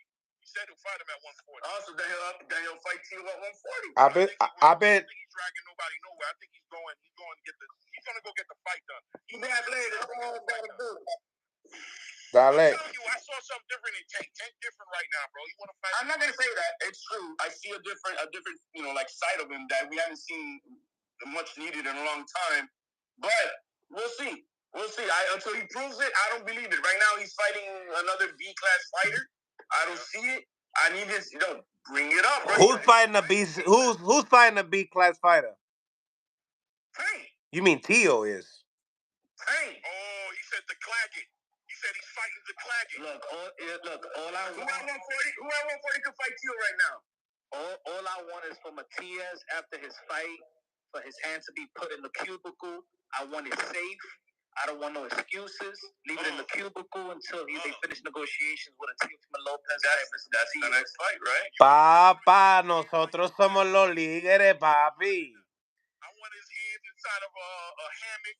Papi, when we get rid of Pyro, right? I want him eating baby food. I want somebody feeding him. I don't want him moving around too much. Exactly. I don't want his hands. I don't want him to use his hands anymore. I want it to be safe. Papa, punch. You know the business of boxing, bro, and you know that these guys got nothing to offer Matias right now than what Eddie got to offer Matias, and you know that.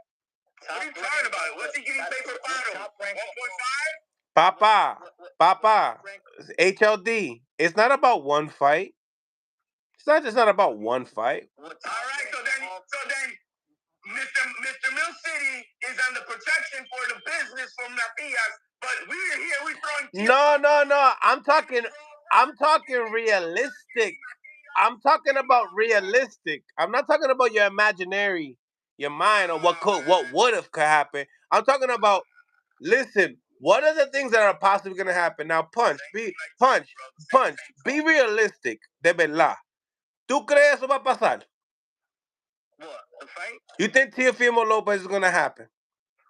No. It's the Matias going to make it happen. I don't think it's going to happen because Matias' team, Eddie Hearn, won't make it happen. Thank you. But, all right, let me ask you a question. Who's the top 340 pounders? I know Matias is number one right now. Okay. All right, look at this. So, if for you, Matias is number one, why you care if the business of boxing that Top Rank didn't have anything for him? If he's the number one, everybody should be seeking Matias. He's the base. It don't matter. Not when you're number one and you don't have the draw. That's not necessarily true. So he's not number one. Huh? So he's not number one. He's not the guy. guy. I know. Punch is basically saying who's I know what he's trying to say. What? Oh, you're saying who's the cow? Who's the attraction? And then the business. Come on, man. Are you talking? Yeah. What are we talking about? The top 140? Who's the top three in business? Because you're talking about business. Right. Am I talking about business with Matias? Yeah, I am. Yeah. So the top 140 guys in the business, and we gotta exclude Ryan because he's not a 140 pounder. Okay. So we gotta eliminate him. That's fair. But then again, it's the same thing as like when I talked to Coach Panda, I said, damn, for a guy like Matias that hasn't gotten paid like that, would you go up 3 pounds just to fight Ryan? And he goes and says he's a fighter. So that's a possibility, but dude, answer the question, Mills. So top 140 guys, Teo's one of them. No, in order, business wise. If in that case, then we're gonna have to go. We're gonna have to go Devin Haney, Teofimo Lopez at 1 and 2. And who's after? Huh? Yeah, 1 and 2, 1 and 2, because Devin Haney has a pay-per-view resume. Exactly. Teofimo Lopez and Matias don't. Until you break it down. You have to break it down. Who's the third one? Is it Matias? Now the third one, at 140 pounds, no one else is a pay-per-view attraction. So now I could possibly put Matias. Yes, I could put Matias at number 3. Shit. Now you have Pitbull Cruz, another attraction. Yeah, I'm about to say Cruz. That so now we have a battle of the toss-ups. 3. So now you have Pitbull Cruz. Pitbull Cruz is that. So Pitbull Cruz and Matias is number 4 for popularity. So Tio's with Top Rank. You said Devin Haney. Devin Haney was a free agent. He's a free agent, and Pitbull Cruz with PBC. Right. So, but is Devin Haney really? Is Devin Haney really a free agent? Yeah, Devin Haney is a free agent. But ahora mismo, now that like this undisputed shit's done and stuff like that, do you really think he a free agent, or do you really think he really like the zone matchup? I think he got that relationship. I think he can do whatever he wants to do. And remember, politics work with relationships and how what you build on them too as well. So the more you work together, the more you're going to continue to work together. But what I'm getting at is that you saying that Matias signed with the zone because you said there was nothing that it was the Top Rank didn't offer anything like the zone. But if he's one of the top guys, top 4, then he should dictate something. People should go to Matias just like people should go to Tio, like people should go to Haney. So they did have something to offer Matias. If those fighters are willing to do one fight deals, and when you do one fight deals, you're kind of a special type of a fighter too. When you can put yourself in that position of doing one fight deals, and you don't necessarily need to be a huge draw. I mean, what Regis Prograis had a big run with one fight deals, right? I mean, look, God, man, I'm so much excuses, man. Nah, we're breaking shit down. We're not. There's not excuses. Because he's speaking and I'm just politicking. So go. What's your point, Punch? My point is that he could have signed with Top Rank to get a Teofimo Lopez fight. He could have re-signed the PBC and probably get a Gary Antoine or Pitbull Cruz fight. That was already talked about. Remember? Huh? We've already spoken to Matias and their team about that already. But I'm saying that they had nothing to offer. They did have a Teofimo Lopez to offer. But that's one fight. But that's the fight that he wanted. But remember, you saying that. So you got two. That's what I'm trying to say. He has an opportunity. We're going back to like freaking 2 months ago of this conversation. Listen. What I'm saying is he the guy? It's just not that he has one fight. He has one fight with the guy, Teofimo Lopez, with the man. But if he becomes the man, then he's the man. You understand? The man always got to fight. The top dog always had a fight. The top dog always has a fight. Yeah, but why is Teofimo always got a fight? They always got opponents for him. So it doesn't matter what Matias signed up for.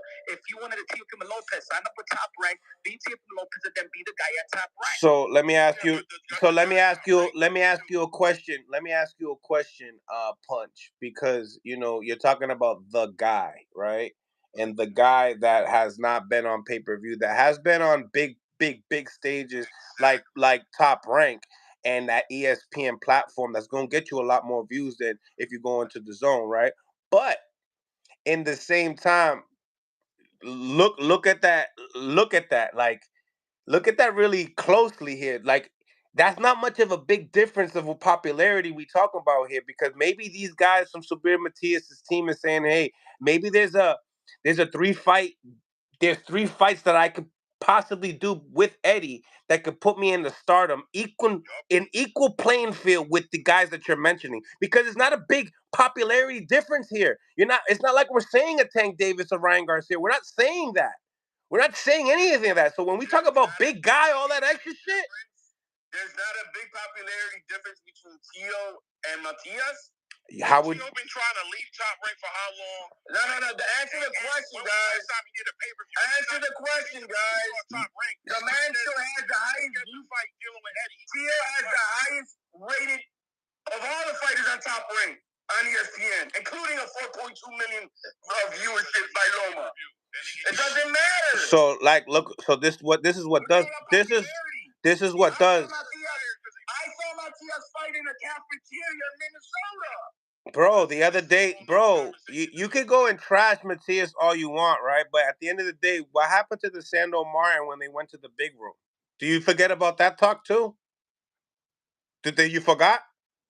Was it for one fight? One fight? How much were the tickets for that shit? I seen $30 tickets. And? Papa, don't. How many people saw the fight? Come on. How many people saw the fight? Papa. You copy it now? How many people saw the Matias fight? How many people on the network saw Matias? You feel me? You feel me? Listen, what you wanna see?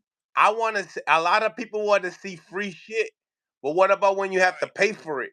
But people, who cares? What do you mean? Who cares? Tio spent the last 3 years of his career fighting with Top Rank. Why would Subriel want to be top dog at Top Rank, bro? He spent the last 3 years retiring, coming out of retirement. He don't want to. He spent the last 3 years doing more business than boxing with Top Rank. Why? Why would Subriel Matias want to? He was offered a one-fight deal for Matias and he turned it down. Who, Matias did? Yes. Why? Okay, but what I'm saying, why'd he turn it down? Thank you. 1.5 million. He don't want to. He don't want to talk about why. We don't want to dig that deep. Because he don't want the smoke. That's cap, and you know it. Why didn't you say that when he was on? You should have just said that. So that I can have him, so that he don't come back on your panel, man. You don't do that. He will. No, you could play the game, but you can still ask the question. Don't play me like that, because you know that when you have your panelists, I'm not gonna go at you. I'm gonna go at the Claymores or whatever, right? But you don't know how to do things respectfully. Well, I gotta catch it straight, bro. Remember you told me. Remember you told me this. Remember when you told me, you said I do a good job trying to put on a hard question and you make it sound good. Why can't you do that? He couldn't dictate it because his manager, that he's already signed to a promotional company, made a deal with another promotional company. He didn't dictate that business move. When you're already on to a promotional company and they're facilitating a co-promotional deal, Subriel Matias, his promotional company deal with the best interest for them, not necessarily what Matias wanted. Because I'm gonna say this, because in all actuality, Matias would rather fight Teofimo Lopez as a fighter. But the thing is, he's already signed to a promotional company. The way that promotional company is gonna make money off of him was the best deal for them. It wasn't necessarily about Matias. And that's what I'm trying to tell you, Punch. There was nothing in Top Rank over there for the team. There's nothing there, of course, for the best interest of their fighter, bro. And what's that? And what is that? Ultimately, the company and the fighter is the same thing. Matias was in bed with the zone since December. I'm gonna give an example. King's Promotion, right, is a little promotional company, almost like the promotional company of Subriel Matias. They signed Severino Martinez. But what they're going to do with him is eventually get the co-promotional deal with Top Rank. That's where you're going to see him in the show. He keeps on performing well. Then it's going to be a co-promotion. The same thing would happen to Canelo Alvarez. Canelo Alvarez was fighting on World of War promotion cards before him signing to promotion, right? That's just the way that boxing works. Sometimes you have a manager that facilitates a deal to the big promotional company, and then you have a manager, then you have a little promotional company, and that promotional company does a co-promotional deal with a Matchroom Boxing.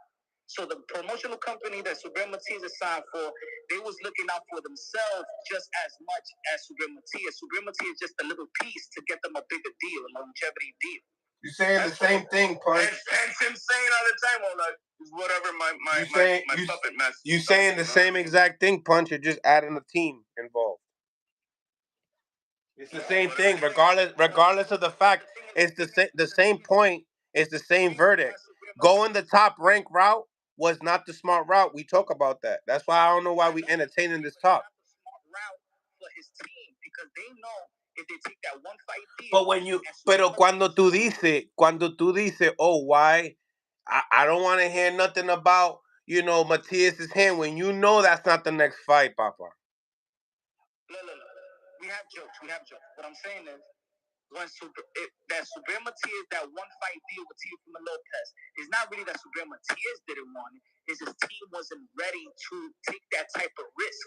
Because if you lose to Teofimo Lopez, then that other deals that was on the table for PBC and Matchroom Boxing wouldn't be on the table. So they try to get the safe deal. What about the smarter financial deal? Why can't we say it that way? Come on, man. You know that's what it is. But what I'm saying is, say if he can get 2 to 3, if he can guarantee 2 or 3 fights over here, and that's gonna make more money than a one Teo fight, right? Why wouldn't he do that? How you know? Because maybe if he would have beat Teo, I'm not saying that. I'm not saying that I know that, Punch. But I think that we all can agree that that's probably what's gonna happen. We heard it's a 5-fight deal. We heard that already. If he loses to Teofimo Lopez, he wouldn't have those deals on the table because he never captivated the Puerto Rican fan even before that. But it's 5 fights though. Hey, why do you think Devin Haney needs to get the 0? Because right now, not having this loss is gonna put him in jeopardy to get that next deal. He doesn't have a deal on the table with nobody, right? He only has matching rights only with Eddie. Devin good money. Devin's in an awesome spot. Devin's in still a good spot. He's not. Yeah, Devin good money. He's still in a good spot. He's not in a wicked bad spot. I mean, fighters are licking their chops though. As long as they think they can still make money with him, they're good. And there's a reason why Eddie Hearn let that dog with Fuse go by itself to Golden Boy, because he saw what happened in his last fight. It was a disaster financially. Look at Devin Haney. Well, look what Eddie Hearn said about the Sandro Martin and Devin Haney fight before he fought Ryan Garcia. He said nobody will pay for that fight. Yeah, that he's going to drop the belt. Now he's coming in with an L. This is why they're pushing for that no contest, because you know that Devin Haney is not worth the same than what he was when he fought Ryan Garcia. Thank you. Right. I mean, whoa, wait. Yeah, wait. But how much do you think he lost? I mean, let's be real. Aren't there more? He's on a bigger stage. He's on the biggest stage of his life that night, even though he got trashed. Yeah, no, but I think it's fair. I think it's reasonable to say that Eddie would find value in getting this record fixed back. Oh my God, you get beat up like that, no one's gonna respect it. You're gonna get you're gonna get pushback. Yeah, they're trying to salvage what they. Because that's a pela regardless, no matter what. That makes sense. I can rock with that. Yeah, because like when me and Punch we were cooking yesterday, because it's like steroids don't get you that punch placement. Right, that's true. You know what I mean? Steroids don't do all those things that got Ryan the win. That Ryan got the win. Yeah. So yeah, I agree with that. We let that in, and hopefully, just because it's not Ryan Garcia, that this is like an ongoing topic for a while, But it's like I said yesterday. It doesn't. To be honest, it doesn't matter if the B sample comes back positive. If that's the amount that it was, that to me that's not enhanced. It wasn't that beat Devin Haney. Yeah, can I comment on this? I'd love to comment on this, right? So the amount that they're finding in his system doesn't represent the amount that he used, bro. It just represents the amount that they found and that they detected, because we don't know where in the cycle he was. When you combine the fact with the whole entire IV situation, what the IVs are used for, you don't know how well into because the cycling and the steroids isn't to making the strongest the night of the fight necessarily. It's recovery. It's about his training camp. It's about getting more out of your training camp. That's what steroids are used for in football, basketball. They're using that because they want to recover more quickly during their training camp. Yeah, it's more for preparation. Like that. It's more for preparation than anything, you're saying. Right. So what they picked up on the night of that fight, what he popped on, doesn't represent what he took to make him stronger. It just represents the intention, and how much is in there represents on how much he probably was using. That's why they give it such a small amount. They go 0.1, we're going to hit you. And now he went 60 times over that, which just multiplies the amount of posturing he probably was using during the preparation to that fight. There's really no finger you can put on the needle as far as like what he did, but all we can do is probability. The fact that it's in his system is bad enough because we don't know how to measure what you really did. You're never going to tell us, and we know you were doing IVs. We know that you were taking IVs during the camp for your vitamin C and whatever you were using it for, but we also know that athletes use IVs like that to mask PED usage. Yeah, but that's what happens. That's what happens when people are going to be talking too much, and that's why with the Victor Conte, because now they're saying that smoking weed is also masking. That's bullshit too. But how many fighters smoke weed? Yo, I don't know. I'm on Twitter. Victor Conte tried to block Punch, and Punch was speaking nothing but facts on Twitter. He's literally speaking facts, and Victor Conte can't take it because it's like, yo, you're talking all this, like, come on, dog. I don't know. I don't see why. This is the reason why I'm not gonna say nobody, but why people is really not gonna care, even after May 22nd, because the more that you talk, the more you have that you be more suspicious of Victor Conte. You be more suspicious of the SAT program. You be more suspicious of Devin Haney. The more that Victor Conte talks, they have given Devin Haney the benefit of the doubt. No, the more Victor Conte talks, that's just public. Major League Baseball at one point. Yeah, he did do that, but that's just public persona perception. The reality is the fact. It don't matter what the public thinks. No matter what Victor Conte does, if he's involved in it, that's all he has to do is be involved in it in one way or another. If they can attach his name to it, it's going to take away credibility from the system. But what's most important is the credibility that the sanctioning bodies give to VADA and WADA. And what Victor Conte says doesn't affect their belief in the effectiveness of that system. Yeah, but he's putting his 2 cents in every time. People will feel, wait, hold on, but it's okay. He can do that. That's his business to stay relevant, or he's still a credible source of information. He's still a credible source to know about how this works. Because they can say whatever they want to say about Victor Conte. Very rarely are you catching Victor Conte in like straight up lies. You just don't believe him because of what his history is, but he's still a credible source of information. That's a fact. He's only a credible source if you rocking with whatever with the fighter. He's a credible source if you like Devin Haney. Exactly. No, it is what it is, because that's why there's a conspiracy theory. If it wasn't for Victor Conte, there wouldn't be a conspiracy theory. It wouldn't be no conspiracy theory. It would just be a positive test. But Punch, conspiracy theories have always been historically for people, for civilians, for fans. Conspiracy theories don't work in legitimate businesses. When we talk about government, politics, when you're talking about how shit works, conspiracy theories hold no weight. But let me stop you right there. It only holds weight with us. Let me stop you right there. Let me use your word. Remember, you said perception. In boxing, perception is almost everything. Perception is just as good as reality. It's the reason why we could say that the biggest threat for Canelo Alvarez is David Benavidez, because the perception is that he is the biggest threat. He's knocking out everybody. That's how you sell fights. That's how you sell boxing. Perception. So the perception is right now is that, you know what? Is a conspiracy theory because Conte has a history. He's the Pablo Escobar of PEDs, and he has said in the past that he could beat any test. And his credibility. You know what's his major credibility? His credibility is that he know how to give you supplements and give you PEDs that they won't detect. That's his biggest credibility. Nobody's ever gonna forget about that. Exactly. He did that shit in baseball.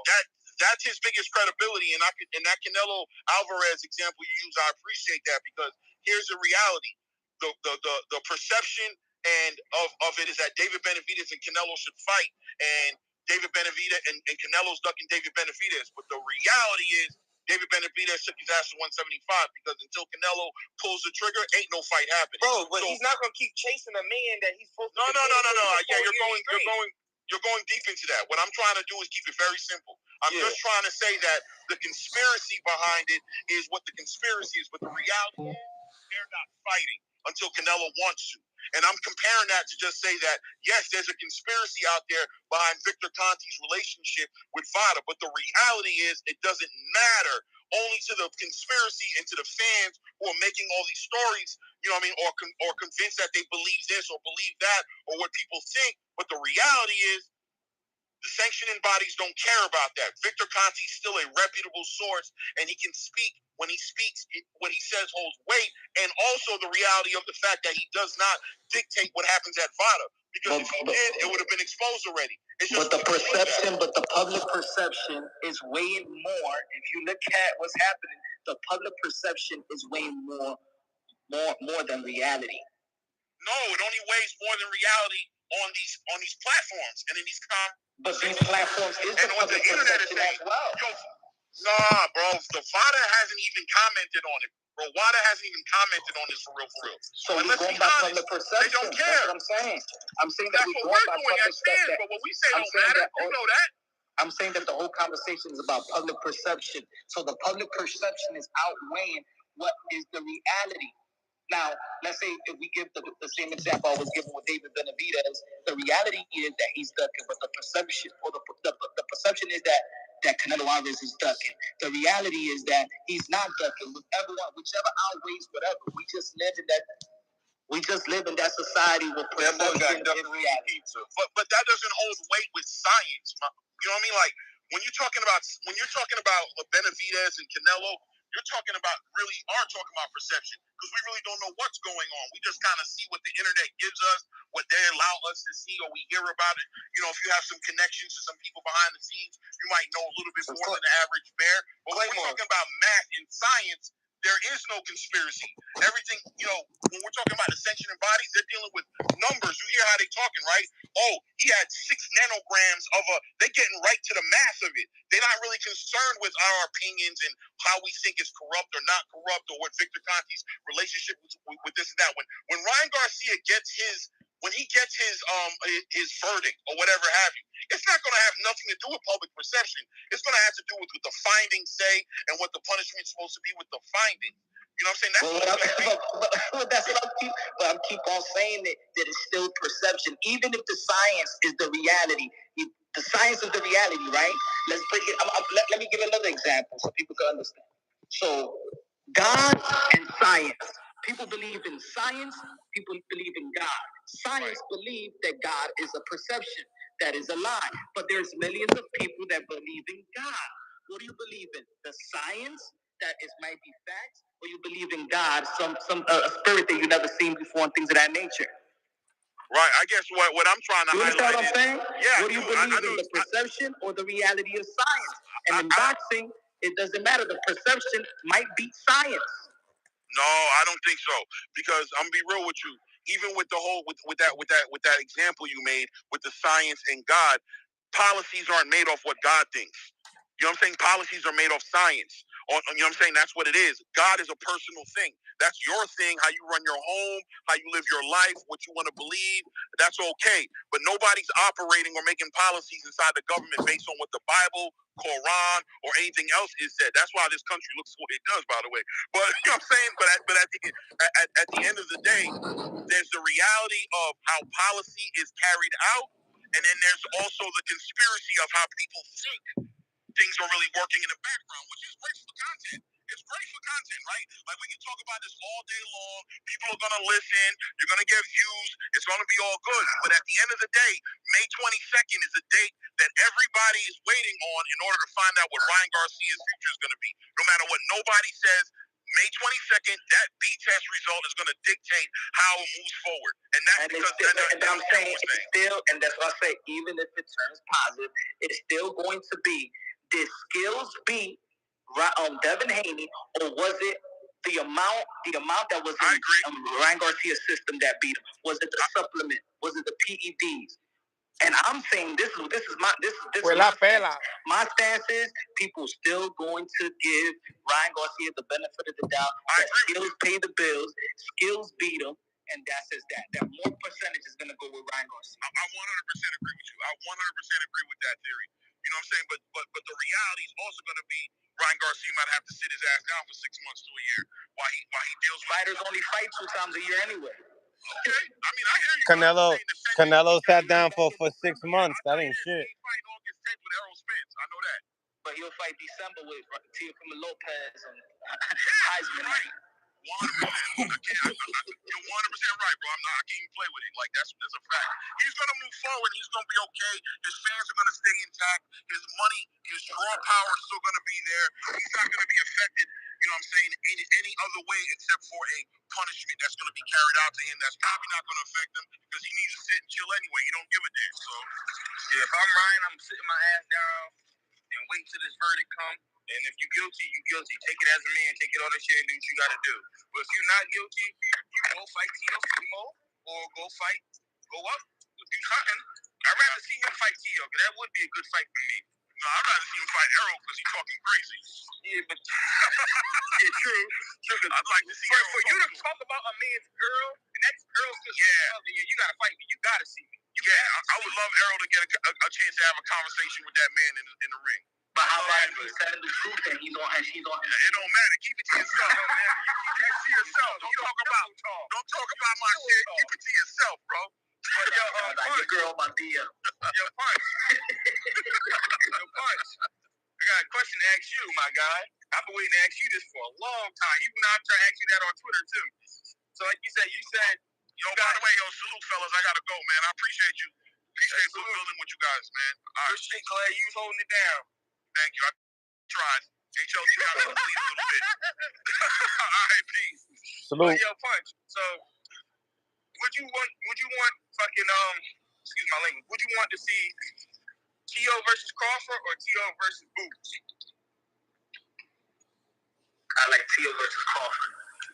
Why you don't like Teo versus Boots? I like the fight. I just feel like that. It has more of a legacy fight. It has more of a legacy fight because Teofimo Lopez got legacy and Crawford got legacy. True. We're talking about the last best 135 pounder, the best 140 pounder, the best 147 pounder was Bud Crawford. We got the best 135 pounder before, the best 140 pounder, 2 lineal champion. It has more of a legacy ring to it. It has more of a Roberto Duran versus Sugar Ray Leonard ring to it. Well, Boots hasn't really proven himself in the level of Crawford don't want to fight Crawford and Teo. Go see Boots. I mean, you asked me a question. You said which one I want to see. I gave you. Like if Crawford don't want to fight him, give this little man, give my guy a shot. Now, I'm gonna ask you, Pete, something. Who deserves the fight more, Teo or Ennis? I still say Teo. I say Boots. I agree with Punch. Because you say you agree with Punch, Teo. But Who deserves it? Yeah, Teo do because he's been cutting his ass out there line and really putting belts to people. Yeah, and he fought the best competition. Literally. And Kambosos just caught him on an off night. For some reason, Punch, right? Like, cause I'm a Teo fan, you know that. And like when he said 35, I want to be the man at 35. You know, he did it. I supported it. 40, I supported it. Made a whole bunch of money on it. This one right here, I'm not saying he can't do things at 47, but Bud Crawford, I'm trying to really figure out if he really believes it or he just saying. Because sometimes you got to say it to believe it. And I feel like he one of them. Like you got to say it to believe it. And then if it comes, it comes. Like that's kind of how I look at that situation. I want to know if he really thinks he could win that fight. You know why I back it up? I back up his statement because I know this is something that he's been wanting for way longer than what he's been saying it publicly. He's been wanting this since before the Kell Brook fight. Because what happened, and people don't know what happened between Teofimo Lopez and Bud Crawford in the locker room is the reason why Teofimo Lopez won that fight. Yeah. But do you think Teo got what it takes to beat Bud? No. I think so, but I'm saying that. But I feel like it's gonna be worse than the Errol Spence ass whooping. I don't know, see, but that's what I'm talking about, perception and shit. Like I'm a Bruce Ennis fan too, but we gotta see him in that level too. Mm-hmm. Yeah, I want to see him.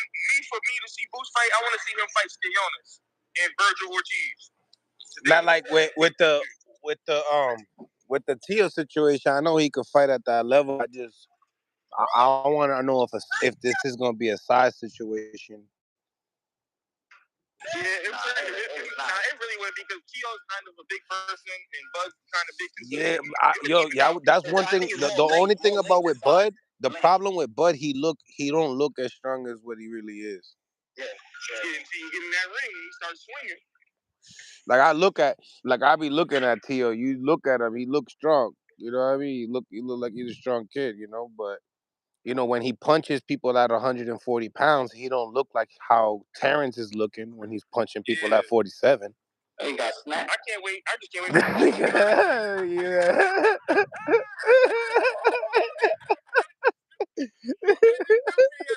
Yo, he said that shit quick. Wow. No hezzy, dog. No hezzy on his handle. So another fight that's gonna be coming up through the Big Bang. We got Zhang versus Deontay. Who do you think wins that fight? That's gonna whoever land first. I think the Big Bang. Yeah, because it got me really leaning towards him because Deontay, like, come on now, boy, you supposed to whoop Joseph Parker's ass. Nah, you let him fuck you up with all them over the top. He's a sleeper. I never seen, unless it's in a movie, but I never seen in professional boxing at that level that once you lose your killer instinct, you gain it back. You don't. Deontay Wilder ain't never gonna gain it back. He said he lost his killer instinct. Before that, he was contemplating retirement, saying that he don't love the game, that he better relax. And you saw how he fight versus Joseph Parker. His trainer said he was taking these little medicines and shit that make him get out of that stance. He was taking medicine. Because he said it was he ain't gonna find that killer instinct. He's 38 years old. He has a lot of money. He ain't gonna find that killer instinct. It's gone. I feel like he lost that killer instinct after Tyson Fury's fight. And then you know what? Big Bang is not a person, building the fight and promoting the fight, which is gonna get you amped and get you motivated for you to find that killer instinct. So he ain't gonna find that. That's the Big Bang. Yeah, Big Bang is just I don't know, because Bang just took a loss to Joseph. They both took a loss to Joseph. So now they both gotta come out and prove. They gotta prove the only thing about with the same thing with the Ryan Garcia shit with fucking Devin, he caught him mad early. If Wilder could catch Bang early, because he's very explosive. Be the end of the night. I think whoever gets caught first, that's where it's gonna end at. Exactly, that's what it takes to. Whoever with a jab or a power and then on another thing though, if Bang can't get him out of there in like 4 or 5 rounds, he's done. No, I say 3. I say he don't get him out of the 3rd round. It's gonna be a long night for him. The last fight he did after the 4th, he looked like Diablo, like lunch. He was fatigued. He looked like lunch. He threw all his punches. He emptied his whole clip them first couple rounds. That's what I'm saying. Like, he got Joseph down, he got tired. The thing, but that game plan that he had with what's his name, Joseph Parker, right? Joseph had enough athletic ability to move around with this kid. Maybe that game plan will do good with Bang. Maybe. But then again, Wilder really can't box like that either. But you going against a puncher, though. Yeah, you can't just be teaching these big guys how to box late. Joseph Parker, but I know they wanted a bigger name. So I want that. Nah, that's the fight I want. That's the fight I agree. Yeah, I would love Joseph Parker versus Big Bang. Does that mean Joseph Parker versus Big Baby? Because Big Baby hasn't had no competition. This will be the perfect competition. And then whoever wins that can go up and fight Tyson Fury or one of them. Usyk, Tyson Fury, yeah. I think that's when the levels change, though. I think that, like, that's when the levels get a little crazy. Yeah, that's what I want to see with Mills. So how many rounds do you think for this Lomachenko and Usyk fight gonna be? What round you think it's gonna stop at? That shit gonna be late. Yeah, I said 11. Like if he can stop, I said 11. If he can stop him, it'll be late. Yeah, and if he can, I got a 9-3. But you gotta remember, Kambosos is one of those. He keeps walking forward. He don't got good defense. He get too much. He don't got good defense, but I don't like. I gotta see. I seen Kambosos' heart in that Teo fight. You know what I mean? So yeah, I could. Yeah, but his last fight, he looked a little rusty. He looked like shit. He looked like dog shit. That's what I'm saying. After he fought Devin, he lost confidence in himself a lot. Lomachenko got that eye. He's gonna play with this boy though. He gonna play with him. He gonna play with him, bro. He's gonna have so much. If he don't stop him, then we got questions on Loma. I'm questioning the hell out of Loma because he got so much skill. Like with the Maxi Hughes shit, he surprised me. You know what I mean? But Loma got too much skill to not be stopping this kid. Exactly. You got too much skill, too many angles, everything. You're better than And if he's not, then he's really not punching like that either. I told everybody and Nakatani was really a wounded duck in there. Yeah, pretty much. Yeah. Cause he stopped Luke Campbell at 130, right? Mm-hmm. Yeah.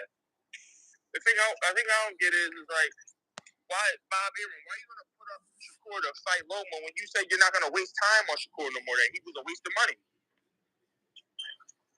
Why you think he's doing one fight deals now? Because he's trying to figure out the temperature. He don't want what happened to Teo to happen to him. Shakur don't want to stay. Shakur not gonna stay. He don't want to happen with Teo to happen to him. Yeah. Because in reality, Teo in that Kambosos fight, that still was a close fight. For someone that they had, either way. So for someone that had put that much money into Teo, you know what I mean?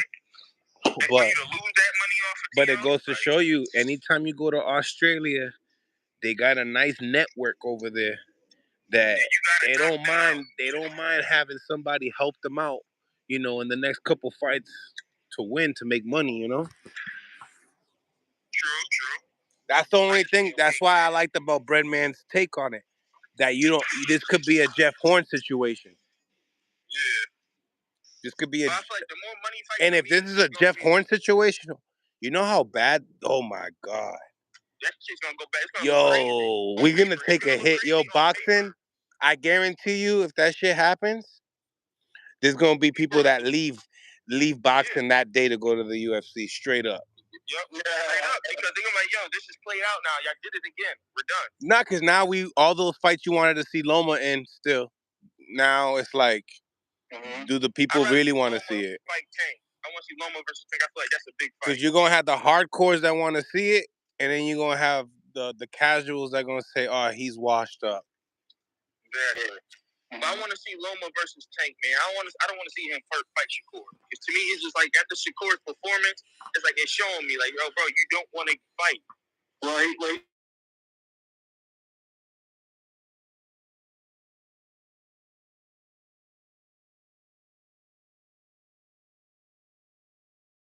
Frank Martin, even with the 2 knockdowns. Frank Martin been waiting to fight Tank for the longest. That's why I said Frank Martin did not want to fight Shakur. Yo, let me read this super chat.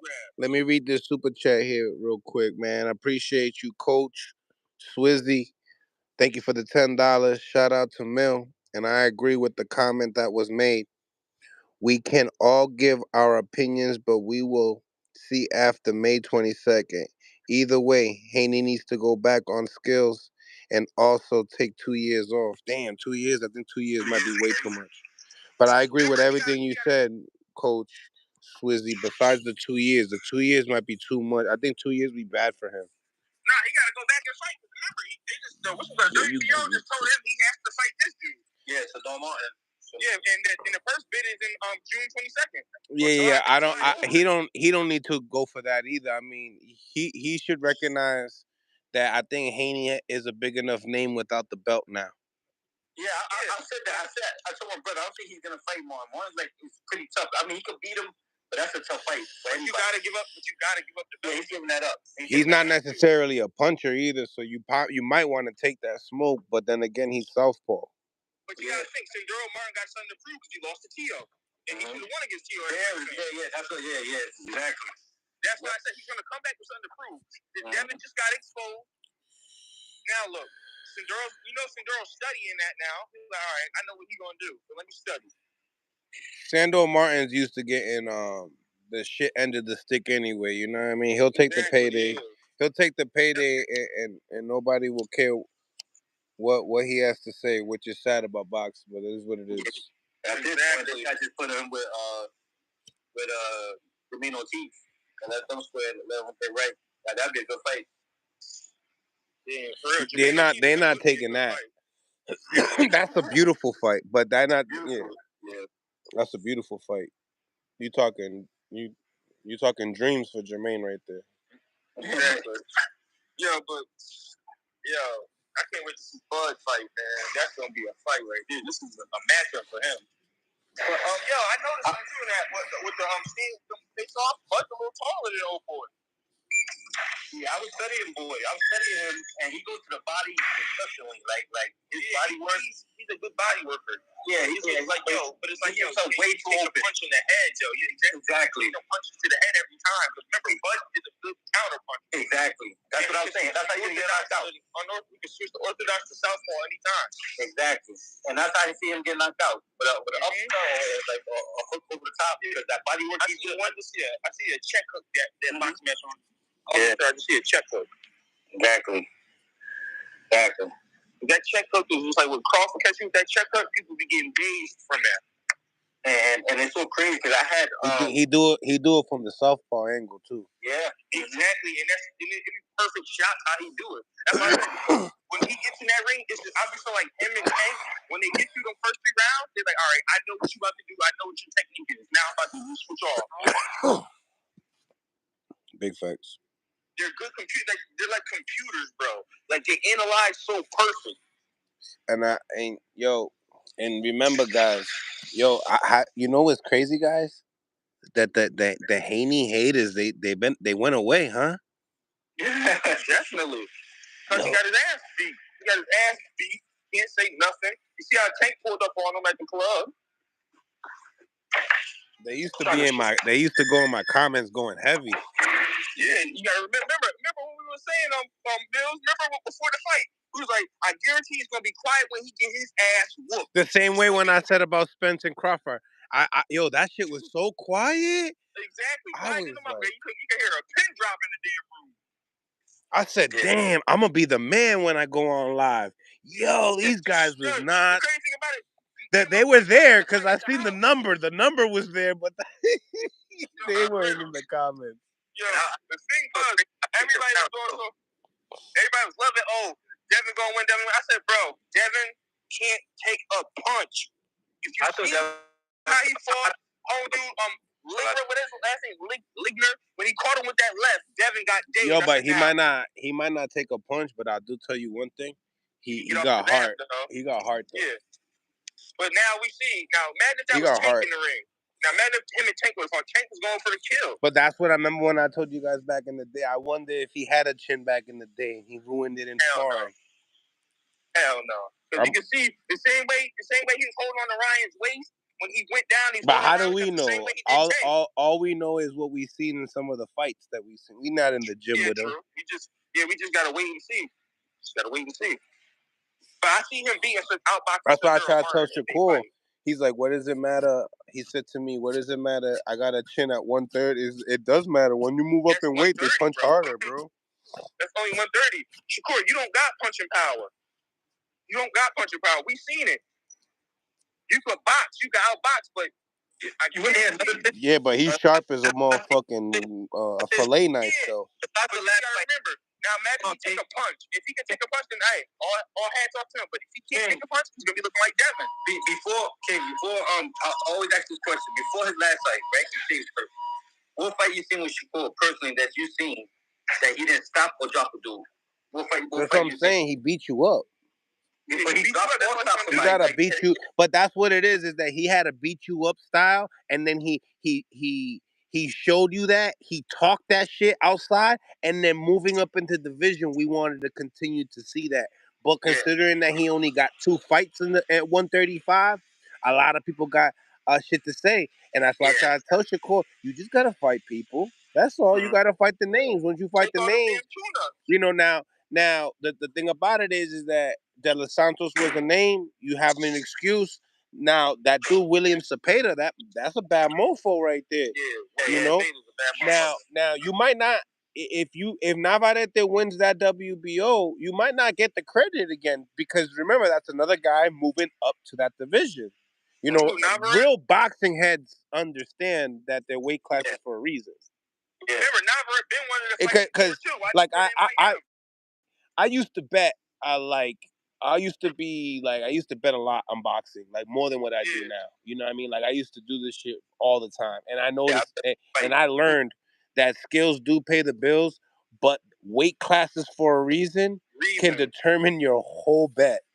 Yeah, it can determine out your whole off of one single blow. Mistake. It's when you played fight night and you fought somebody that was a heavyweight and you was a middleweight. Yeah. It's like that. That's real life. They did a good job with that. Yeah. Because they show like, all right, you can try to come up, but and you got the guys that they're trying to. People are trying to chase greatness, and you know what? There's guys that they say, "Yo, you might have went a little too heavy." Trinidad might have went a little too heavy. That's why to Trinidad. That's why to Trinidad. Look at Roy Jones kept going up and down. Look what happened. Yeah, once Roy had his thing, boom, boom. Yeah, it was over. It is what it is. He's still one of my favorites, though. Yeah, he's still one of my favorites, even though that he got caught. Definitely one of my favorites. He's still one of my favorites. Mm-hmm. That's one of my guys. Well, and my favorite boxer all time. He's not my head all time for me. But who that? The Andre Ward. Andre Ward, yes. Yeah, I mean, Demon all time, but my favorite fighter is Andre Ward all time. All right, so Andre Ward versus Canelo. How y'all think that was? Andre Ward. I think he outboxed him. Hell yeah. Because fucking Triple G outboxed Canelo the first fight. That's exactly true. Weight classes can end your boxing career for sure. That's why you gotta have good coaches around you, man. Exactly. I trained this kid around my area. He weighs 140, and I've been training him for like a whole bunch of time, like for his third fight. And then when he fought with somebody else, they played him. He was supposed to fight, first. He ended up fighting last. I thought that was sketchy. I wasn't there in his corner, so I couldn't make those adjustments for him. Like, yo, this shit's starting to look, because in the smaller shows, you start to see some crazy shit in pro boxing. That's when you start to see, yo, this shit a lot more dirtier than what you really think. Exactly.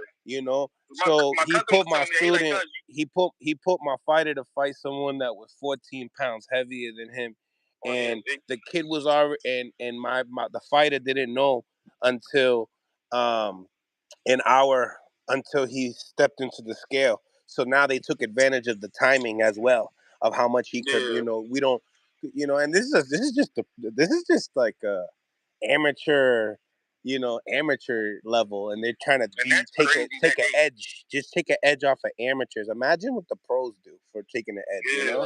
That was crazy. You let him fight somebody that's 14 more pounds heavier, like nah. And he called me back. He like, coach, I love you, man. I knew you wouldn't have put me in this position and this and that. I was like, yeah, of course not, bro. Hell no, we wouldn't put you in a position. But I like that jab I seen on your thing, Mills. I like how I see you jabbing. Oh yeah, thank you. Yeah, I like that, my dog. The pass, word. My boy said, "Pee." I said, "Oh, Mills got a little something now." Yeah, the project box. You know what I mean? The project box. Yeah, that's what's up, bro. Yeah, man. All these boxing about to heat up, though. I just pray that these fights are getting made good. I'm just mad my boy not gonna be able to fight on June 1st, man. I was anticipating seeing my boy fight. Arthur Betchervy, man, my boy ruptured his knee. I'm so tight, man. Yeah, yeah, bro. He ruptured his knee. They postponed it. Yeah, I know. I'm going for people. A lot of people going for Arthur though. Yeah, I'd rather go to Arthur because he's that. After what I see him do to Caleb Smith, man, he's a problem. Caleb, remember, Bevo. I've seen Bevo get hit to the body and can't take you. Arthur Beterbiev is a demon going to that body and going to the head at the same time. That's what I said. That's what I'm trying to say. I'm like, yo, Bevo got to practice on that body work, man. Because Beterbiev, when he punched Callum, it sounded like a damn shotgun hit his stomach. Yeah, he's tough. He's tough. You gotta think, Callium Smith stomach turned red as hell after he punched him in the stomach. Yeah, that right hand be the hardest one to straighten out when you're not. Shout out to my man. It's crazy how. Shout out to my guy, Mike Fontanez. Now he's a southpaw. He got a nice little straight left hand, nice and sharp, like a fucking fillet knife. Mills, you gonna be back live later, right? I'm about to go back in here and fix up this work before I go home. Yeah, I'm about to shut down right now, man. I appreciate everybody for tapping in as well. Anytime, Mills, the reason why I couldn't join all the time, they had me banned because I'm Haney Dag. I'm reporting me for talking crazy to him. Oh my goodness gracious. Because he got mad because I said, your son's sorry, you sorry as hell. Where's all the voices now? I said, your son was in the ring and died, and he died. Oh man. So yeah, so like I said, we'll be back with another one, man, later on tonight. Hopefully I can get a dope little interview with Zab. So appreciate you. Smash the like button, ladies and gentlemen. Smash the like button. Subscribe to the channel if you have not subscribed to the channel. God blessings, man. We'll see you guys later on tonight. All right. Appreciate you guys and God bless. And we on to the next one.